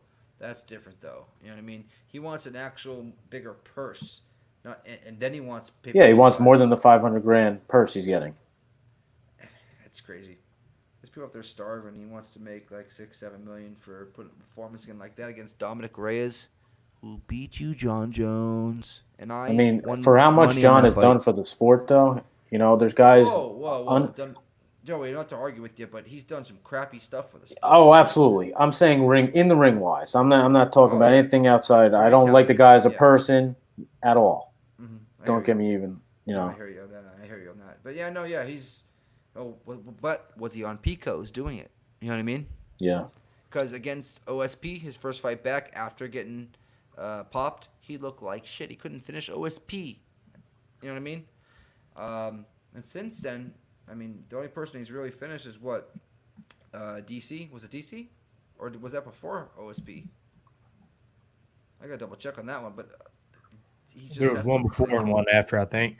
I'm kind of on like the side that Rush is on right here. I think as far as on the pay scale, motherfucking Jones needs to be at the top. Whatever that scale is, he needs to be at the top. I don't think there needs to be really maybe Connor in front of him because of the crowd he draws, not because of his win-loss record. Yep. But, I mean, with people, if somebody like a Ronda, somebody brings people in, a Brock, he should be in that category. He should be, boom. Is $5 million enough? I mean. That's what he's asking for. That's what he got paid in that last fight, Andre said. He got $5 million all together when it came to pay-per-view values. Come on now. You fight like that and you got paid $5 million? I would take that. Like, thank you very much. It's one of them things like he wouldn't have been the champion after that, Mo. You know what I mean? And $5 million works for me. But I don't really know. Like, what if somebody out there like, Overeem ain't getting $5 million, but like, let's say somebody like that has a real, good contract that is close to that, and Jon Jones is way better than all these people. You know what I'm saying? Like, if I'm sure that's probably what they're doing. Like, Jon Jones has probably had his people out there, and they're probably looking at people with good contracts that Jones could smash, and they're like, "Hey, this cat over here is getting paid this. I smash him.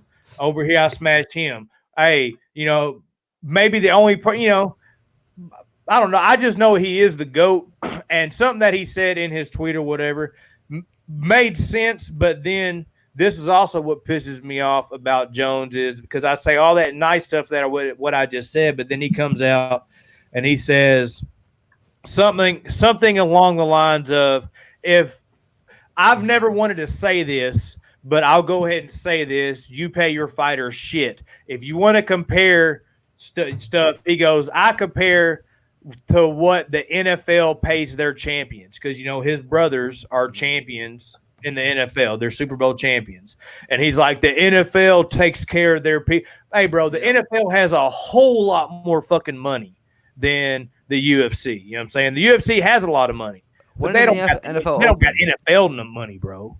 In what 50, 60 years ago, right?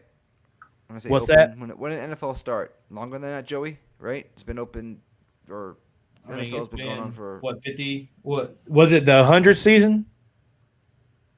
What was that 100? There was some. We just celebrated some kind of 100. Football, baseball.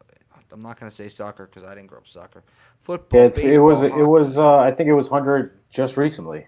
Yeah, you know what I mean, like 100 years. Like last year. We're 20 years deep right now, and the traction we're making, we're already on ESPN, and it's getting bigger, but you know what I mean? Overeem and Jones' base pay is basically the same. Yeah, boom. See, I didn't even know that, but I just threw Overeem out there because I could kind of see UFC being like, that's how it works, though. Jones would be getting paid a lot more than fucking. But that's Overeem. how it works. The more he's put, it's how it goes by fights. How many fights you have, and you know what I mean? No. Yes, it does. That's only Reebok. Yeah, that's a Reebok sponsorship. Reebok deal. Yeah, everything else is on paper. Is what it's like an agent. You have an agent, and what you agree upon. Of course. So so blame it on John Jones' manager then. But I mean, Overeem's had a decent amount of fights in the UFC, but I mean, Bones has had a lot of fights in the You got to go off the UFC. They don't go off just whatever your record has been. Correct. In the past. Overeem's a pioneer, so you got to kind of he paved ways. Like he paved ways for John Jones, and when it comes to UFC, not in his division, but still, you know what I mean. I think that Bones should be getting paid a lot more than Overeem. I agree. I mean, all right, if Jones was a freaking choir boy, and yeah, you know what I mean, like Conor McGregor, bro, we're in the fight business, though. He should not be paid what he does for what he's done. Him and John Jones. If Conor was a quiet boy, he wouldn't be getting paid. He wouldn't be getting title fights. Punching an old guy in the back of the head or whatever he did in a bar. I'm talking about breaking a doll, taking a doll and breaking a butt, stuff like that. Not talking the smack. That's cool. You know what I mean? But to be rewarded as much as he is for the shit that he's actually done, sometimes to me it's unfathomable. I'm Irish, trust me, and Italian, 50-50. But I just feel like that's another person that he brings a lot of eyes to the sport, but at the same time, how many fans has he lost in the last 3 or 4 years? 3 years even. Yeah, no, I mean, like Khabib and doing what he did to the bus, and listen, you hit a senior citizen, you're a punk. I don't give a fuck. I used to be a big Conor fan when all that was going up and going, but really kind of what threw me off Conor was this lack of fucking activity. You know what I'm saying? Motherfucker, you quit claiming you the GOAT. Quit claiming all this stuff because facts are facts. True. You ain't never defended a title. You won a couple, but you ain't never defended one, bro. Which is fine. Do your thing. You're chasing that money. But don't come out talking about you're the GOAT when we have had all these real GOATs. Come out and fight somebody. He came out at the beginning of the year talking he's going to fight 3 times this year. It's motherfucking end of May, and he ain't fought once. So I like Conor, but just shut your mouth. No, he did fight Cowboy. My bad. He did fight Cowboy. He fought a fight that he knew he could win, and also GSP is not the GOAT. He fought Michael Bisping, another fight that he knew he could win, took the belt, and retired like a vagina. Because right now, if he went to 170 and fought where he fought in the UFC, he would get beat by the guys that are in there. I don't care what anybody says. Colby would beat him. So would Usman. Yeah, he doesn't want to entertain any of that. They won't. He won't. And neither do the UFC. And it's weird. You know what I mean? Well, if the UFC would, they would put that fight together because at this point, GSP, they need to sell something, right, at his age. He's GSP, old. Yeah. I'm saying not the other two. Yeah, right? He's not fighting Usman or Colby. He won't. Well, he won't drop the ones. He's not going to cut that weight anymore. It's going to be 185. Or, you know what I mean? Imagine Israel Adesanya against GSP. That would be the biggest ass whooping that GSP ever took in his fucking life. Okay? Yoel would whoop him. Okay? Calvin would whoop him. Okay? It can go on and on. Michael Bisping, They caught him at the right age, right when he took the belt from Luke, which I love. Calvin. I hate Luke. Calvin who? You say Calvin? No. Oh, I could have swore you said Calvin would beat him. Calvin. Well, Kelvin. Sorry. Oh, Kelvin. Yeah, Kelvin. Gaston. Okay, my bad. I was like, who the fuck is Calvin, bro? Calvin Couture, one of my favorite fighters, but no. Yeah, that's kind of what I was thinking, but he's a 145 piece. It's just like, there's no fight for him to make, but make him. I would say Nick Diaz and GSP would sell. That'd be cool, right? Yeah. History. Why not? Faux show. Well, we've been at it for 2 hours and 39 minutes. We've been crushing the game. Broke down UFC Fight Night 176. Woodley versus Burns from start to finish. Just want to thank y'all from dropping in, kicking it, dropping that knowledge. Anything else y'all want to say, get off your mind? Yeah, I do. What up, brother? Are we done already? Hey, Nicholas is here to get up to get down, son. First fucking Friday night. I'm getting right. Let's talk about some fucking fights. What we gotta go. Did you call me daddy earlier? That's the real question. Get the fuck out of here. It's on stream, bro. Yeah, it's on stream. Go you clearly said fucking daddy. I don't understand that. That sounds like daddy. That is. Yo, Joey, appreciate you dropping in, bro. Anything you want to leave us with? Absolutely. Thanks for having me. Follow me on Twitter at Joey Werk, Kalen Chugan, plus 120. Best bet tomorrow. Holy Bang it. Shit, take it home. Lock it in. Lock it in. Y'all go press that follow button at Joey Werk. Hey, he's going to come joining us, breaking down, bringing more of his knowledge. I like how we flow together. We flowed nicely. We flowed very nicely, fellas. So, Mr. Boss Nick, where can they find you at, brother? You can find me at Boss Nick MMA. You can find me at Fat Fist for my old stuff, Fat Fist MMA. But you can really find me at Odds HQ. Please subscribe to Odds HQ. We're growing this company. Right now, UFC and MMA right now is the main sport out, and we want to make that sport the #1 sport. So, Odds HQ, Odds 110 on Twitter. Please subscribe. I don't ask you for shit. Just subscribe. That's it. Boom. You heard the man. Same boat here. Hey, Odds HQ. Be doing a lot of content over there. Be pumping out them videos. Shout out to Boss Lady Cynthia for taking a shot on a couple gaboons like me and old Nick over there. You know what I'm saying? A couple I was looking what old Doc was doing over there. A couple old blockheads like us. So super shout out to that. Shout out to just the whole Odds HQ squad team. Seems like we're gelling nicely together. We're bringing that content. You got Jimmy the Bag over there.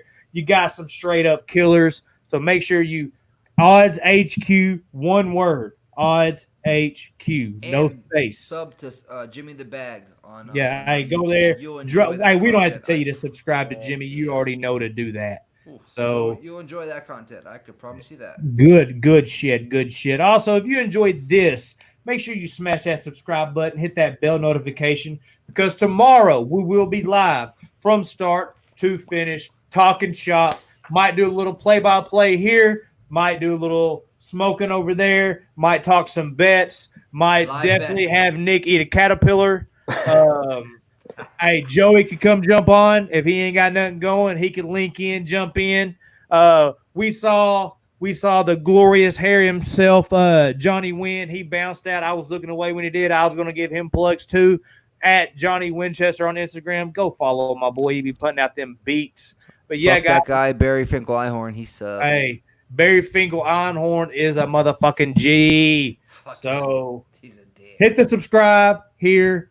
Odds HQ, Odds 110 on Twitter. Mo Screen Fight P1. I know it's a long one. It doesn't make no sense. It's a 9, not a 7. I don't know. Mo Screen Fight P1. On that note, see y'all tomorrow. Peace out.